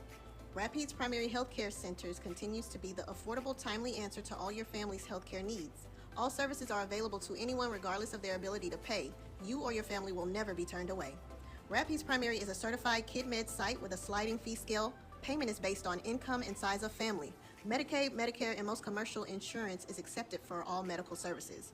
For appointments and information on all medical services, call 318-487-4400. That's 318-487-4400. Rapids Primary Healthcare Center, now with 3 locations to better serve Central Louisiana. A new beginning to quality healthcare. Hello, everyone. I'm Tony Brown. This is a true story. My church brother Harold got an infected toe several years ago. He thought it was minor. It wasn't. He finally went to the hospital after months of neglect, but gangrene had already set in. They took his toe, then his leg below the knee. 6 months later, they took the entire left leg, eventually his other leg as well. I saw my friend suffer, and eventually they took his body all the way up to his waist, and eventually his torso was placed in a medical sock. He died just a few months after that. This did not have to happen to Harold, and it doesn't have to happen to anyone you love either. Call Dr. Gary Jones at Louisiana Cardiovascular and Thoracic Institute. Professionals at LACBT are now wound care certified. Help him and his staff stop the senseless amputations. Suffering from black toe or a wound that will not heal? Call LACBT at 318-442-0106. That's 318-442-0106. LACBT, Wound Care Clinic, saving limbs and saving lives. If you're talking, they will hear you every single time. Oh, we're getting killed. Yeah, well, Kyle's not here. How come? Kicked off the team. Didn't Tim tell you? Kyle and some other kids got caught drinking beer in the park a couple of nights ago. Really? Yeah. Zero tolerance. He's out for the season. Come on, it's a first offense, right? That we know of. But why should that matter? He knew not to drink. I've made it clear to Matt that's what we expect from him. What have you said to Tim? Nothing really. You know, a lot of kids try it at this age, so... Yeah, well, a lot of kids don't try it too. I'm not saying that Matt's gonna be this perfect kid, but if I don't tell him what we expect and why he shouldn't drink, how's he gonna know? You think kids that age really listen? They never admit it, Bill, but they hear more than you think. Talk. They hear you. For more information about talking with kids about underage drinking, visit underagedrinking.samhsa.gov. KTTP 1110 AM is available 24/7, 365 all day, every day. Download the KTTP app on Google Play or the App Store. This is Eyes Open with Tony Brown on 1110 AM KTTP, Alexandria, Pineville.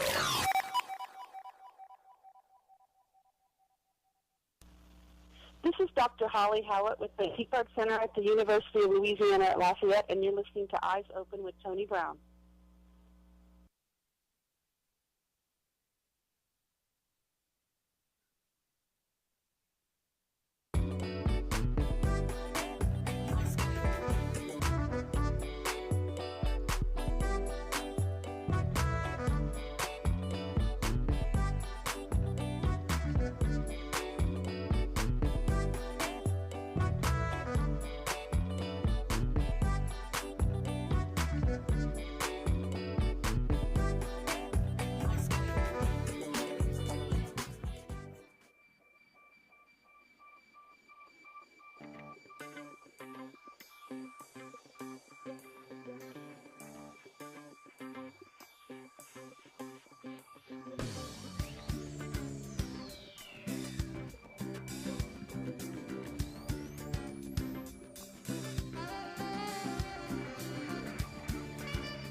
All right, we're back right here on your Premier Morning News Magazine. As I mentioned earlier, we have so much to cover, so little time this morning. I want to go live to my friend, Congressman Cleo Fields.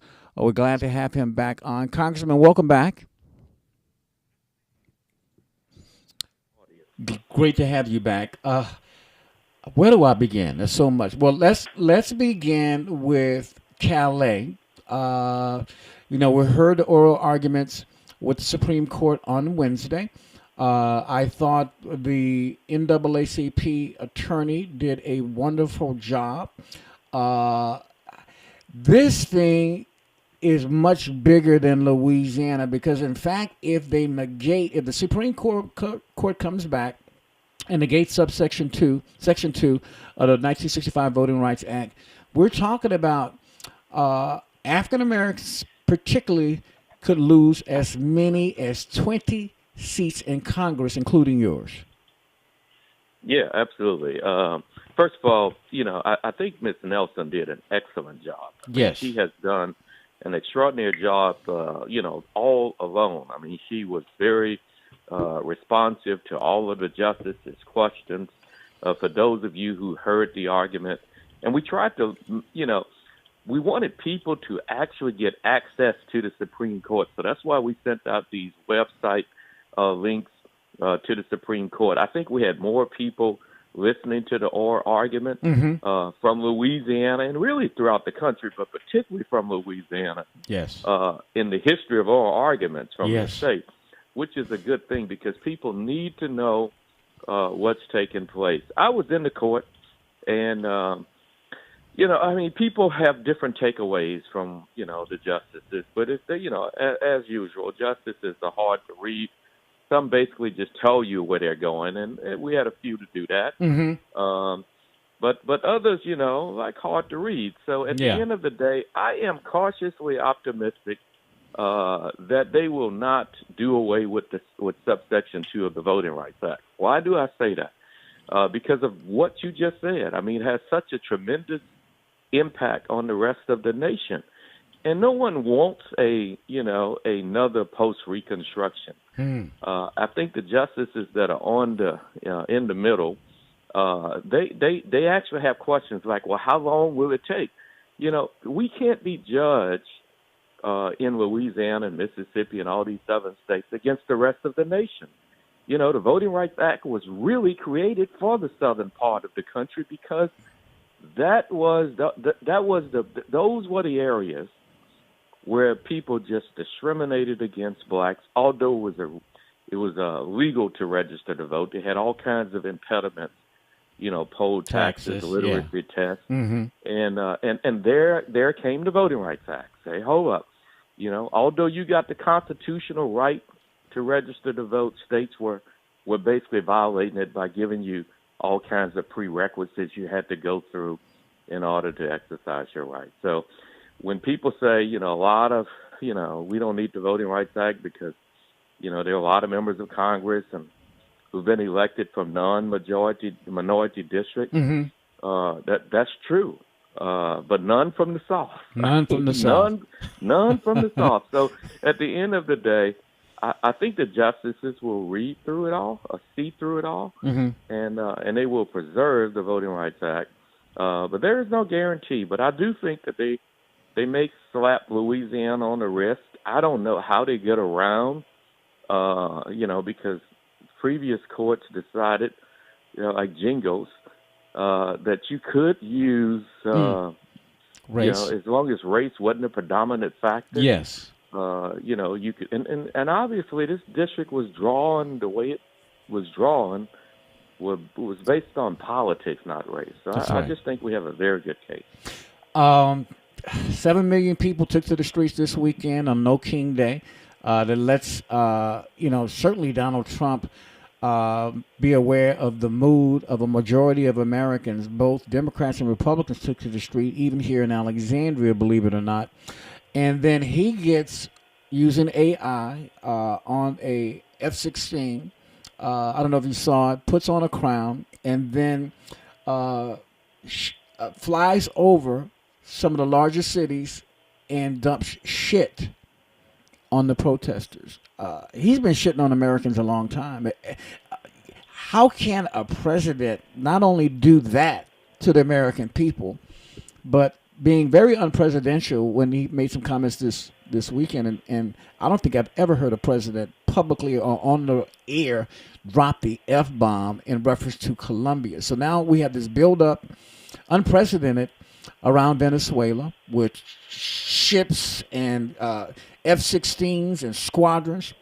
We have the highest-ranking black admiral in the Navy who 1 year into his tenure, which is normally 3 years, who forcibly or voluntarily resigns his post because what he's seeing within the administration and this Department of War is violating due process. And now you have the Colombian president saying that, Donald Trump is a murderer because he killed a fisherman. And nobody's talking about that. Can we invade Venezuela? Because that's what it looks like, or even declare war on Colombia without going to Congress and having you guys have any kind of say-so about this? Well, first, in terms of the president's AI video in response to the No Kings rally, listen, we make this normal when we normalize it. This is not normal. And quite frankly, this president is unhinged, period. I mean, he's not suited for office. I mean, he's a tyrant, he's a dictator, and he don't believe the rule of law applies to him. And that's real unfortunate. So what we have to do is we have to continue to do what we're doing. We have to stand up to him. Because he is, unhinged. And as it relates to Colombia and Venezuela, first shooting, boats, vessels out of the water, who does that? I mean, that's not presidential. That's criminal. I mean, we got the mightiest military in the world. Mm-hmm. There is no reason, if he feels that these folk are transporting drugs, that you don't just seize the vessels and seize the evidence and arrest the people. We have the ability to do that. Yes. I mean, we have never just shot and killed, people and just destroyed all of the evidence. I mean, we are better than that. I mean, we're just much better than that. And I think at some point, this president is going to be called upon to answer that. I mean, he really doesn't feel that there is a Congress, and at some point he didn't feel that there was a Supreme Court. Congress must make its presence known to this president, because a lot of his actions, not only these 200 and some odd executive orders are unconstitutional, a lot of his actions unconstitutional and un-American. And immoral and unethical. We can go on and on. Speaking of what I think is unethical, your colleague, our Louisiana congressman and the Speaker of the House, has refused to swear in the distinguished congresswoman from Arizona who probably, most likely, according to both sides, could be the deciding vote in Congress having access and releasing publicly the Epstein files. Now, we've seen the fallout even reach the Crown over across the Great Pond, but Prince Andrew had to relinquish his entire royal authority. The Duchess of York, Fergie, she's no longer the Duchess, and his name keeps popping up in these Epstein files of him having sexual contact with minors while he was, a grown man. Is Donald Trump, and the speculation, I know as Congressman Troy Carter says, even when you pull Republicans side to side, you're having a glass of wine with them at a reception or something, they're speaking freely about they're against what's going on, but they're too scared to speak publicly or take any action against Trump. Is it to the case where Trump is so embedded in these Epstein files that if they're released, he's going to be incriminated? And if so, will anything get done about it? We've heard him boast in the last term that, I can kill somebody in Main Street in America and no one will do anything about it. Will that be the case if the Epstein files are eventually released? As it relates to my colleagues on the other side, look, if you can't say something in public about public policy, don't say it to me in private. I don't want to hear it. At the end of the day, irrespective of the speaker's reasons for not swearing in the gentlelady from Arizona. Because Pelosi did it. Because Pelosi did it and held off 21 days, but she did it specifically because it was requested by the lawmaker to bring their family in. But my attitude is, irrespective of his motives, it is unlawful. It is just, look, you cannot deny, over 600,000 people their right to representation in Congress. Congress is a very sacred place because the only way you can get to Congress, unlike the U.S. Senate, governors can appoint members to the U.S. Senate when there's a vacancy. That's right. When there's a vacancy in the U.S. Congress, the only way you get to the floor is if you're elected by the people. That's why they call it the People's House. And then for a Speaker of the House to unlawfully deny this lady her duty, her rightful seat, is unconscionable. Yeah, it is. And look, when I see the speaker, I'm gonna pull him to the side and just tell him just that, because who does that? This is a democracy. There are people who have elected this woman. The secretary has certified her results. Look, give her duly rightful place in society. We don't need to have a big ceremony to swear her in. Walk up to her, raise your right hand, swear her in, and make her an official member of the U.S. Congress. And look, there'll be some rule changing. I can promise you that. And I've often said, she should file something with the courts. Making the Speaker of the House do his fiduciary duty, a writ of mandamus. You don't have a right not to swear me in, but that's what we have. That's where we have. We're at this point. Yeah. And it's unfortunate. Obviously there is more there than they want to be there with the Epstein file. But the Epstein file should not be, not allow a member to be sworn into Congress. That's unconscionable. Absolutely. 80% of Americans live paycheck to paycheck. You got air traffic controllers who have missed 2 checks. You got even people in federal service. And all the while, as we go into week number 4 of this shutdown, you got mortgages that need to be paid, food that need to be bought, children and medicine that needs to be taken care of. And you have a government that is not, on the GOP side at least, that is not showing up. How do we stop this? And how can they justify holding people's livelihoods hostage and then blame it on the Democrats when they're the ones that's in control of not only Congress, but both the White House and both houses of Congress? Yeah, there is no justifications. Everybody knows that the Republicans are in charge of the House, in charge of the Senate, and they're in charge of the White House. At the end of the day, the only reason why we're where we are today is because people won't sit down at the table and negotiate. The Democrats have made it very clear. We've started a major health care crisis when we pass the big ugly bill. It's coming. It is coming, and it's coming real soon.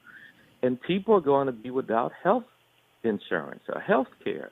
Medicaid is going to be hit hard when the big ugly bill actually takes shape. So the only thing we can do at this stage to try to lighten that impact is, the ACA. These premiums will be due, at the end of the year, the beginning of next year. That's right. People are getting their notices in November.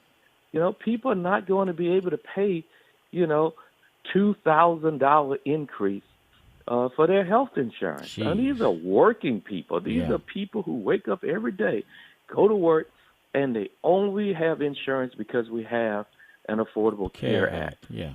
And look, I really don't understand the logic behind this president. You know, he said, "Well, y'all keep it up. I'm gonna cut the Democratic agencies." What the hell is a Democratic agency? I don't know. You know, I mean, everything is not Republican, Democrat. Let me just tell you something. Yeah. Newsflash: more Republicans, and you know, these are Americans. You know, yeah, Republican or Democrat, but you know, these are a lot of Republicans are going to be hit. You know, by this. You know, these increases. Not renewing the health care subsidies. Mm-hmm. You know, I just think you call yourself the negotiator. You know, you can go to the Middle East and negotiate for peace, but you can't negotiate with Democrats at home to keep the government open. That's man. That's unpresidential. He said when he was running for office, he said the only reason why there is a government shutdown, and he was talking about the administration that was in charge at the time, is because the president is not playing a key role in bringing Democrats and Republicans together. Yeah. And when I become president, if there's a government shutdown, it's on me because I'm the great negotiator. This guy is really, laughable. It is. Before I let you go, I thought when he pardoned the January 6 people that, unprecedented, we knew what happened there. People lost their lives, police officers, the defecation, the hallowed ground, the halls of our government was invaded. And he pardoned every last one, from the minor one to the ones who committed the most offensive and heinous acts. And to find out that George Santos was pardoned and was released this weekend out of jail after preying on elderly people, I thought January 6th was a low. But the fact that he pardoned George Santos is a slap in the face to all of his victims and the good, righteous people of New York. Well, let me just tell you, I'm a person who believes in second chances. After a person has been humbled and understand their mistakes and live and will make their lives different as a result of it. Mm-hmm. Look, one of the reasons why I just cannot support this president, I'm going to get to George Santos, but one of the reasons why I cannot support this president in moving national troops, National Guard troops across the country, policing local cities and towns, one, because it's illegal. Our military is bigger and better than that. That's the job of police officers. Our military are not trained to police on the streets of America. That's right. Period. And they shouldn't be used in that way.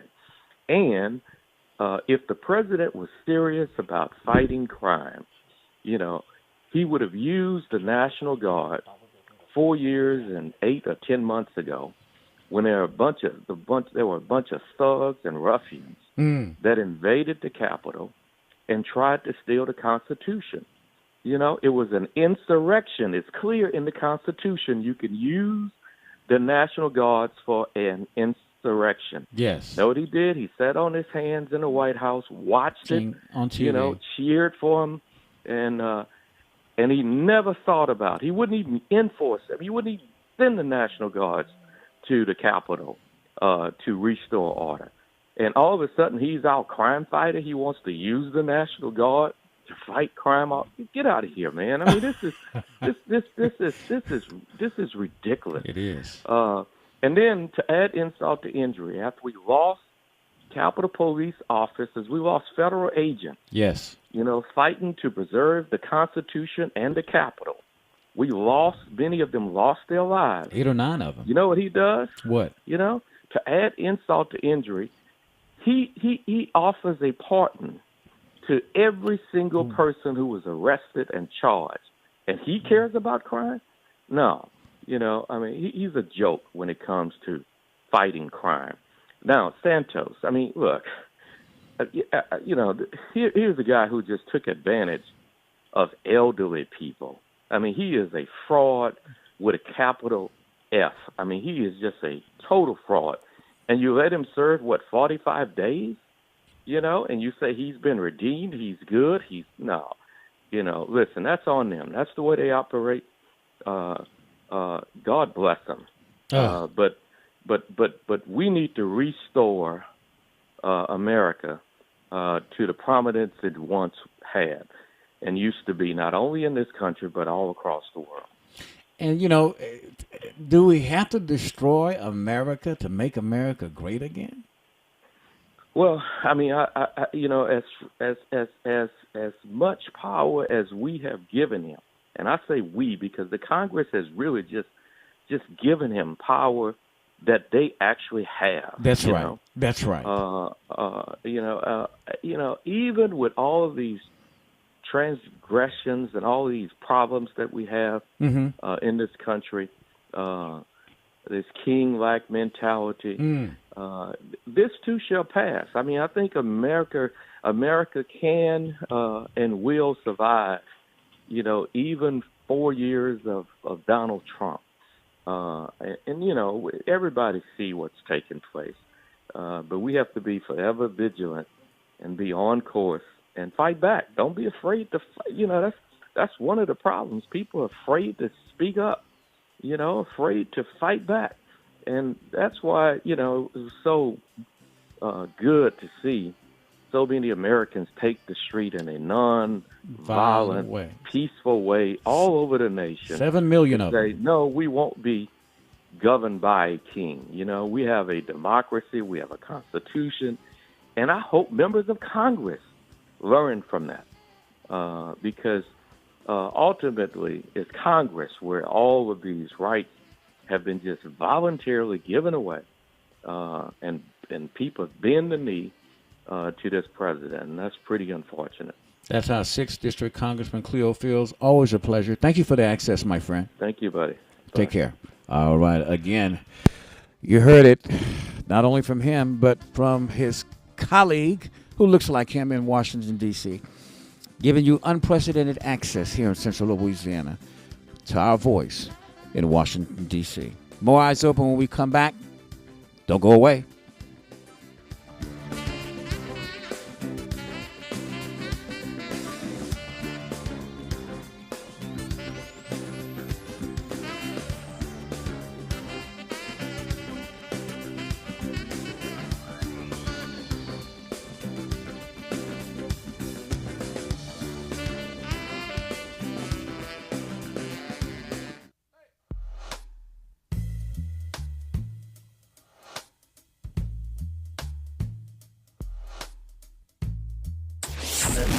You are listening to 1110 AM KTTP, Alexandria Pineville.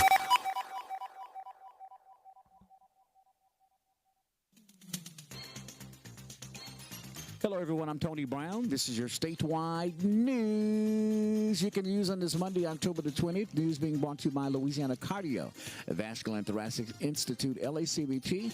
Now, wound care certified. You got a loved one or family member suffering from a black toe or a sword that will not heal on their legs. Don't let them cut it off. Call LACVT. There's now medical technology that can save your limb.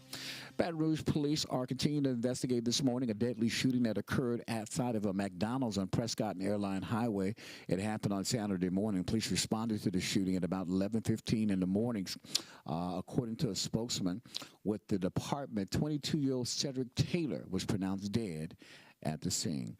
Police believe Taylor was involved in a drug deal outside the McDonald's when he was shot and killed. No suspects have been detained, according to police. Louisiana State Police Troop E reported a fatal crash that took place in Rapides Parish. It happened just a couple of days ago that killed 40-year-old Ramon Galbon of Pineville. State police said they responded to the crash near Highway 107 near Craig Path Road at around 7:20 p.m. Saturday. After their initial investigation, troopers determined that Galbon was driving a truck south on Highway 107 when, for reasons not yet known, his truck entered a northbound lane and struck an oncoming truck. Troopers said Galbon was not wearing a seatbelt, was fatally injured, and died at the scene. The driver of the truck was also not wearing a seatbelt, was minorly injured, and was taken to a local hospital for treatment. Authorities said they suspect that Galbon was impaired. They've taken routine toxicology samples for analysis. The investigation is ongoing. Baton Rouge police confirmed that shots were fired on Southern University's campus during Saturday's homecoming football game, but no injuries have been reported. East Baton Rouge Parish paramedics arrived on campus after a 911 call of shots fired around 5 p.m. However, a spokesman for the parish EMS system said no patient was found. Southern University police have a suspect in custody, according to WBRZ. Up in Monroe, the teen hunter who is believed to have been struck by lightning just before sunset. Storms were moving through the area. The victim was inside an elevated deer stand at the time. According to the Union Parish Sheriff's Office, the victim was pronounced dead by the Union Parish Coroner. That's right, a hunter, teen hunter, was killed as a result of a lightning strike in a deer stand there in Union Parish. No further information is available at this time. The investigation is ongoing. Let's go down to Lake Charles, where Louisiana authorities say a teenager remains hospitalized this morning after being hit by a car during a homecoming prank. According to the Calcasieu Parish Sheriff's Office, deputies were called just before midnight on Thursday regarding a person who was hit by a vehicle on Kevin Lane. Investigators said that several cars of teenagers were participating in homecoming pranks in the area when a resident came out of a home with a paintball gun and began shooting. The teens, including a 16-year-old, took off running back to their cars when one of the vehicles, being driven by an adult, allegedly put it in reverse and accidentally hit her. Authorities said the girl was critically injured and airlifted to the hospital.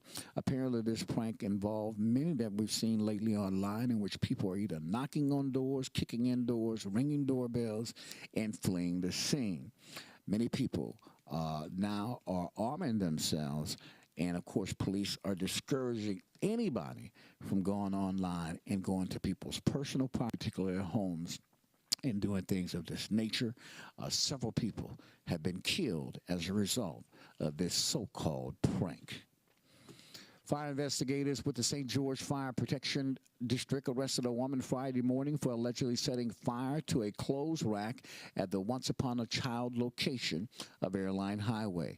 Mary Johnson was booked into the East Baton Rouge Parish Jail on account of aggravated arson after being arrested by investigators Friday morning at the Baton Rouge City Court. Johnson is seen on video surveillance entering the store at about 3:30 p.m. Monday and grabbing a cart. After 2 minutes in the store, she is seen on footage setting fire to clothes on a rack. A release from the St. George Fire Protection District characterizes Johnson as having looked out for witnesses before setting the fire and making sure it caught before leaving the store. Investigators believe that Johnson intentionally set the clothes on fire because of a previous dispute she had with store employees the Saturday before the alleged arson incident. A man pictured in a screenshot of security footage released by the St. George Fire Protection District is not believed to have been involved in that crime. Southern University announced Friday it has issued a cease and desist letter against the Alpha Phi Alpha fraternity chapter on campus over complaints of hazing. The letter, penned by Director of Student Leadership and Engagement, Winton Anderson, says university administration was told about a reported violation of Southern's hazing policies by the Office of Student Conduct. A full investigation into the hazing accusation is being conducted. Meanwhile, the Beta Sigma chapter of Alpha Phi Alpha is prohibited from meeting in person anywhere on Southern's campus, wearing fraternity paraphernalia during the probationary period, reserving any campus spaces, hosting off-campus events or co-sponsorship, and participating in Greek life or other university-wide events.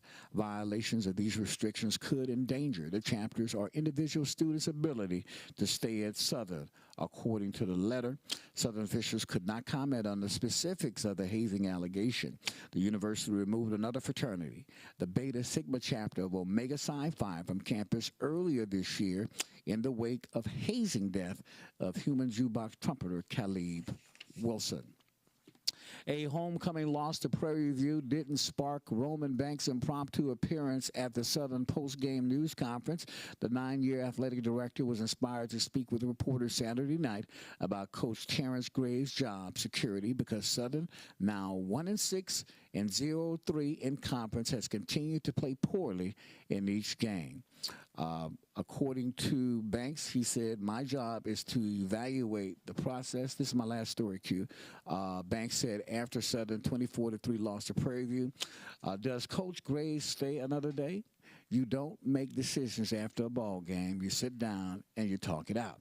Before serious talks on the direction of the program progress on today, Graves answered reporters' questions after Southern remained one of the 3 teams without a conference win in Southwest Athletic Conference history. And there was only one person who received a game ball in the victorious locker room Sunday at Soldier Field, and everybody in the room knew why he was getting it. After his Chicago Bears defense wreaked havoc against a former employer, Dennis Allen grabbed the game ball and got some words off his chest. Sometimes the good Lord just has a freaking plan for you and you don't know about, Allen said. Sometimes you ain't good enough for somewhere else. That's perfectly fine. I love being here. Sometimes revenge games are fabrications, and sometimes they obviously are not. Allen, whom the New Orleans Saints fired midway through last season, coordinated a brutally effective defensive game plan against the Saints. Chicago sacked quarterback Spencer Rattler 4 times, smothered the Saints' ground attack, and managed just 44 yards and forced 4 turnovers while handing New Orleans a 26-14 loss. Oh, man, you talk about retribution. I'm Tony Brown. That's your statewide news you can use on this Monday, October 20th for Eyes Open Radio and 1110 a.m. KTTP. Have a safe and a blessed day.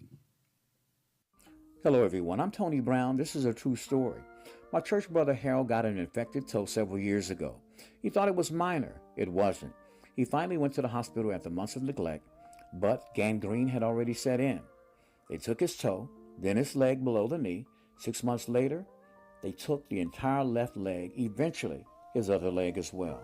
I saw my friend suffer, and eventually they took his body all the way up to his waist, and eventually his torso was placed in a medical sock. He died just a few months after that. This did not have to happen to Harold, and it doesn't have to happen to anyone you love either. Call Dr. Gary Jones at Louisiana Cardiovascular and Thoracic Institute. Professionals at LACVT are now wound care certified. Help him and his staff stop the senseless amputations. Suffering from black toe or a wound that will not heal? Call LACVT at 318-442-0106. That's 318-442-0106. LACVT, Wound Care Clinic, saving limbs and saving lives. It's Monday, October the 20th. Your forecast calls for cooler temperatures, obviously, if we finally return to cooler temperatures, fall-like weather. We will see overnight lows take a trip into the 40s, believe it or not. This will be short-lived, though, as we do expect more moisture to return in the area by tomorrow, which will bring our overnight lows back into the 60s for the next couple of days. Today, sunny and high of only 83 degrees, winds out of the south-southeast at 5 to 10 miles per hour. Tomorrow, partly cloudy with a straight afternoon shower or thunderstorm, high of 82, winds out of the west at 5 to 10 miles per hour. Chance of rain tomorrow at 30%. Then it's clear sailing for the remainder of the week up into Saturday. Wednesday, mainly sunny. High of 77 on Wednesday. So it's going to be sweater weather, Q, for the entire week. Thursday as well, high of only 79 degrees and high of on Friday of 82 degrees. And then Saturday, we have a 60% chance of rain. Mostly cloudy, thunderstorms throughout the day. High of just 78 degrees. So however you slice it up, it's time to either make a gumbo or some chili. Your pick. But this would be the week to get it done. That's your forecast on this Monday, October the 20th for Eyes Open Radio and 1110 a.m. KTTP. Have a blessed day.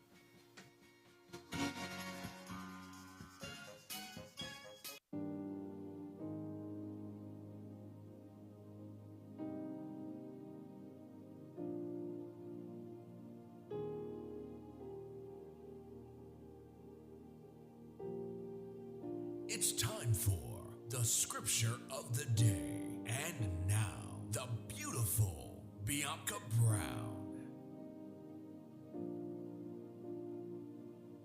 Good morning. It's Bianca Brown with your scripture of the day. Today's scripture comes from the book of John, chapter 15, verse 13.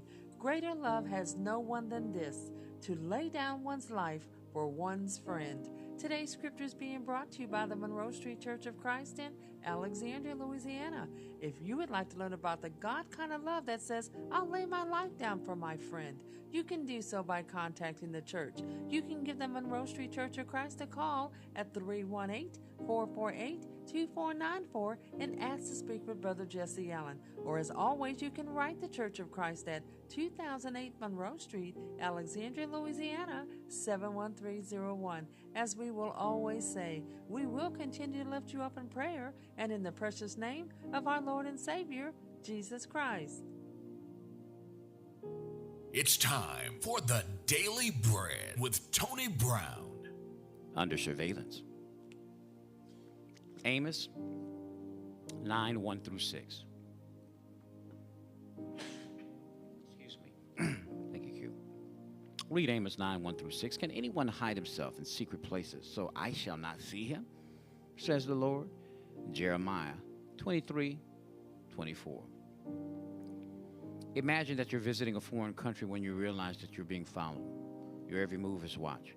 Your every conversation is monitored. Your hotel room is bugged, and the restaurant tables are electronically rigged to pick up every word you speak. It's as if at all times someone wants to know what you are doing, saying, thinking, and planning. You're constantly under the scrutiny of another, and it seems there's no place to hide. Fortunately, most of us don't know what it's like to live under that kind of surveillance, yet in reality, we do live every moment of every day under the watchful eyes of the Lord. He sees everything we do. He hears everything we say. He knows everything, every thought we think. For those who love and trust the Lord, this is an awesome yet comforting truth. But for those who are determined to resist him, it's a different story. Amos told Israel that God was pleading with them to turn from their sins. Amos 5, 4 through 15. And he warns them that there would be no hiding place for those who refuse to repent. 9, 1 through 6. Father, have mercy on us when we are rebellious. We lift our heart to you in behalf of all those who think they can somehow elude your constant surveillance and final judgment. They shall not stand the judgment test who live for self today. For God sees all, and he will judge the evildoer's way. Live today as you will wish you had lived when you stand before God. I'm Tony Brown, and that's today's Daily Bread.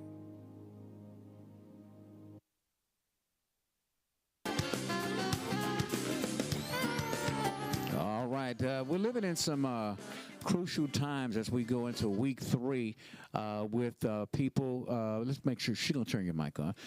We're into week 3 with mandatory layoffs because the government shut down. And then now while we're having a shutdown, we have military people, according to the news this morning, that President told the Secretary of Defense, Pete Hegseth, to find the money that we need to keep the military on payroll. I guess he wants to make sure that the military get paid when he's dispatching all these military troops, particularly National Guard. Now we have California troops in Portland, Oregon. We have troops from Texas in Chicago. And we have Jim Crow Jeff Landry here in the state of Louisiana has asked the president for federal resources to put up 1,000 boots on the ground in various cities throughout the state of Louisiana. New Orleans and Alexandria both have been the topics of discussion with this, should this happen. So a lot of people throughout our country serve the military. Some come out with post-traumatic stress disorder, physical ailments, things that happened while they were serving actively in the military, only to come home and there is no clear book on what you need to do to get the military compensation that you do. When we talk about military compensation or veteran compensation, back in the day, they used to call that incorrectly veterans disability is what they used to call it. People, you get your veterans disability? Well, how's that different from federal disability? It's much different. They really don't call it that. They call it military compensation after you have served. I have Anthony Eli, probably, I would say, the leading expert, even more so than people who work for the VA, on how to obtain military benefits after you have served your country and have gotten out of the military. Anthony, always a pleasure. And I think you've been on a time or two, but it's just been so long since I had you on, and you still are giving free seminars throughout Central Louisiana every second or first Monday of the month? Every second Monday of the month. Get all the way up to the mic, big little brother. I say that because I got him by 1 year. So every second Monday of the month. Every second Monday. My class is today at 5 to 7 p.m. at the Martin Luther King Library next to Peabody High School. Well, let me ask you this. For the people who don't know, did I get that correct? They used to call it Veterans Disability, but that's not really the name of it. What are some of the names that people probably know it by? Because it's really called military compensation. Yes, it's military compensation. When I started, it was called veteran benefit. Veterans benefit. Or they might even equate it to disability because it's being disabled at a certain percentage. Now, how would you define this, and who qualifies for this? Everybody qualifies if you've been in the military. Okay, if you've been active. But how about people who've only been in a reserve? They qualified as well if something happened to them during their time in service. So that means if they went to their TDY, their annual training where they go out to a military base for 2-3 weeks, whatever the case may be, at that particular point they become in an active status. So while they're in that active status doing their tour of duty that they do every year, even if they call themselves, weekend warriors, but if they get hurt mentally, physically, or whatever the case may be, they could also apply for this military compensation. Is it only after they have served and gotten out? Well, that's not so. You could be in and still get processed for benefits. Yeah. Well, I mean, if you get hurt while you're in the military, you get a limb cut off, whatever the case may be. Oh yes, I get that. I understand that. Yes. No, but I was in the reserve. Okay. But I got hurt in basic training. So a lot of times people think because you're in the reserve that you don't deserve your benefit, but that's not true. Mm-hmm. I mean, you got to consider the fact when the war in Afghanistan and Iraq started, they send reserves to that's what they send first. Reserve go in first, yeah. A lot of the veterans didn't want to go because they say they only join for to get a degree. That's right. So to get that little money or whatever the case may be. Exactly, to pay for school and stuff. So they got thrust in a war, and they had a lot of problems. And they still have a lot of problems today. And many of those people who we call warriors are people who might be police officers. They may be teachers, educators, and they're not spring chickens. They're not like 18 years old going into the military actively. They may have been active when they were younger, and they signed back up like my wife did for the Air Force Reserve, and they feel that they have more to offer their government even after they've paid their duty or done their assigned duty as active military. Correct. Good example, Tony. When Hurricane Katrina happened. Okay. They sent a lot of National Guardsmen there. New Orleans. You got to consider the fact of what these men and women saw. Bodies laying here and there, and you touching people and they already expired. That's a situation where I don't wish it on my worst enemy. That's post-traumatic stress disorder. Exactly. And a lot of them got their percentages after Katrina. Absolutely. And in my aspect, I think they deserve it. I mean, I've never come up on a dead person, so I mean, I don't know how I'll respond. Well, let me give you an example since you had an example. Example of my brother. My brother served in the first Iraqi war. It was called Desert Storm. Yes. Then it became Operation something Freedom. Shield Freedom. All these different operations. But he was in the first one, and he did 2 years overseas during Operation Desert Storm. Then it became something else after a year. But he got a field promotion. He went from a first lieutenant, to a captain. status. So he was a major, promoted him while he was there. They called him the Golden Child because the captain at the time took some troops and they went out to go get trophies. Gotcha. They, you know what I'm saying? Trying Yes, to collect this, that, and that. So when he came back, he got caught, and my brother was, came back, got the gold watch, marched in the parade, and my brother didn't start getting his military compensation, Anthony, until last year. Because in his mind, although he served in 92 and had been in and out of rehab, in and out of the hospitals, he didn't think that he deserved it. He didn't think in his mind that maybe that should go to people who really need it. All the time we're all saying, you really need it. So even when you have a mental problem or you have post-traumatic stress disorder, if you don't think that you deserve it, many of them are not going to apply for it. And if they don't have family members who know the process to encourage them, you still got so many who look like us who are due military compensation but don't get it because of a lack of knowledge. You understand what I'm saying? That is very true. The numbers, Tony, on that is... Because you'd be so sick mentally and so traumatized mentally that you don't even realize that you're due this. And then how hard it is for people with these mental post-traumatic stress disorder to even navigate the system. Tony, my story started in 1985. I went to basic training, just like any other young soldier. Yours was racial. Well, that too. Yeah. I mean, my problem was I had a problem with the lying. Just tell me the truth. I'm a big boy. Amen. And I'll sugarcoat it. I remember me and this Caucasian fella hadn't qualified with the M16. Mm-hmm. Neither one of them hit a target 300 meters. Okay. And the day we go to do it, the superior allowed the Caucasian guy to qualify, shoot left-handed. And I asked him, why can I get the same opportunity? He told me, no, you're going to be processed. You're going to be... it's called recycle. They put you back 2 weeks and send you through the same process. So you got to go back and start basic training almost all over again. Well, it's not basic training, just that part Some of aspects it. of Yes, it. and that kind of... It still puts you behind everybody else. Exactly. I would have already been in AIT, Fort Lee, Virginia, and it put me in a place... If you know Anthony Eli, that didn't go well. That didn't go well. So you and your commanding officer was Caucasian. Yes, at that time. And you felt that you were discriminated against. Oh yes, and that's without a doubt. They put me in a squadron with mostly black drill sergeant, which was fine. Okay. I think I had the second one I had one Caucasian, but that particular day I went out to qualify. I was already in my mindset of going home. You have to realize I come from 21, 22 brothers and sisters. So if I hear a family... It's on your quarters, too. Yeah, look, I was ready to go. You were ready to go. At that time. This ain't for me? No. At that time, you young, man. As long as I was doing something, that wasn't a soldier better than me. Gotcha. I just did a PT test.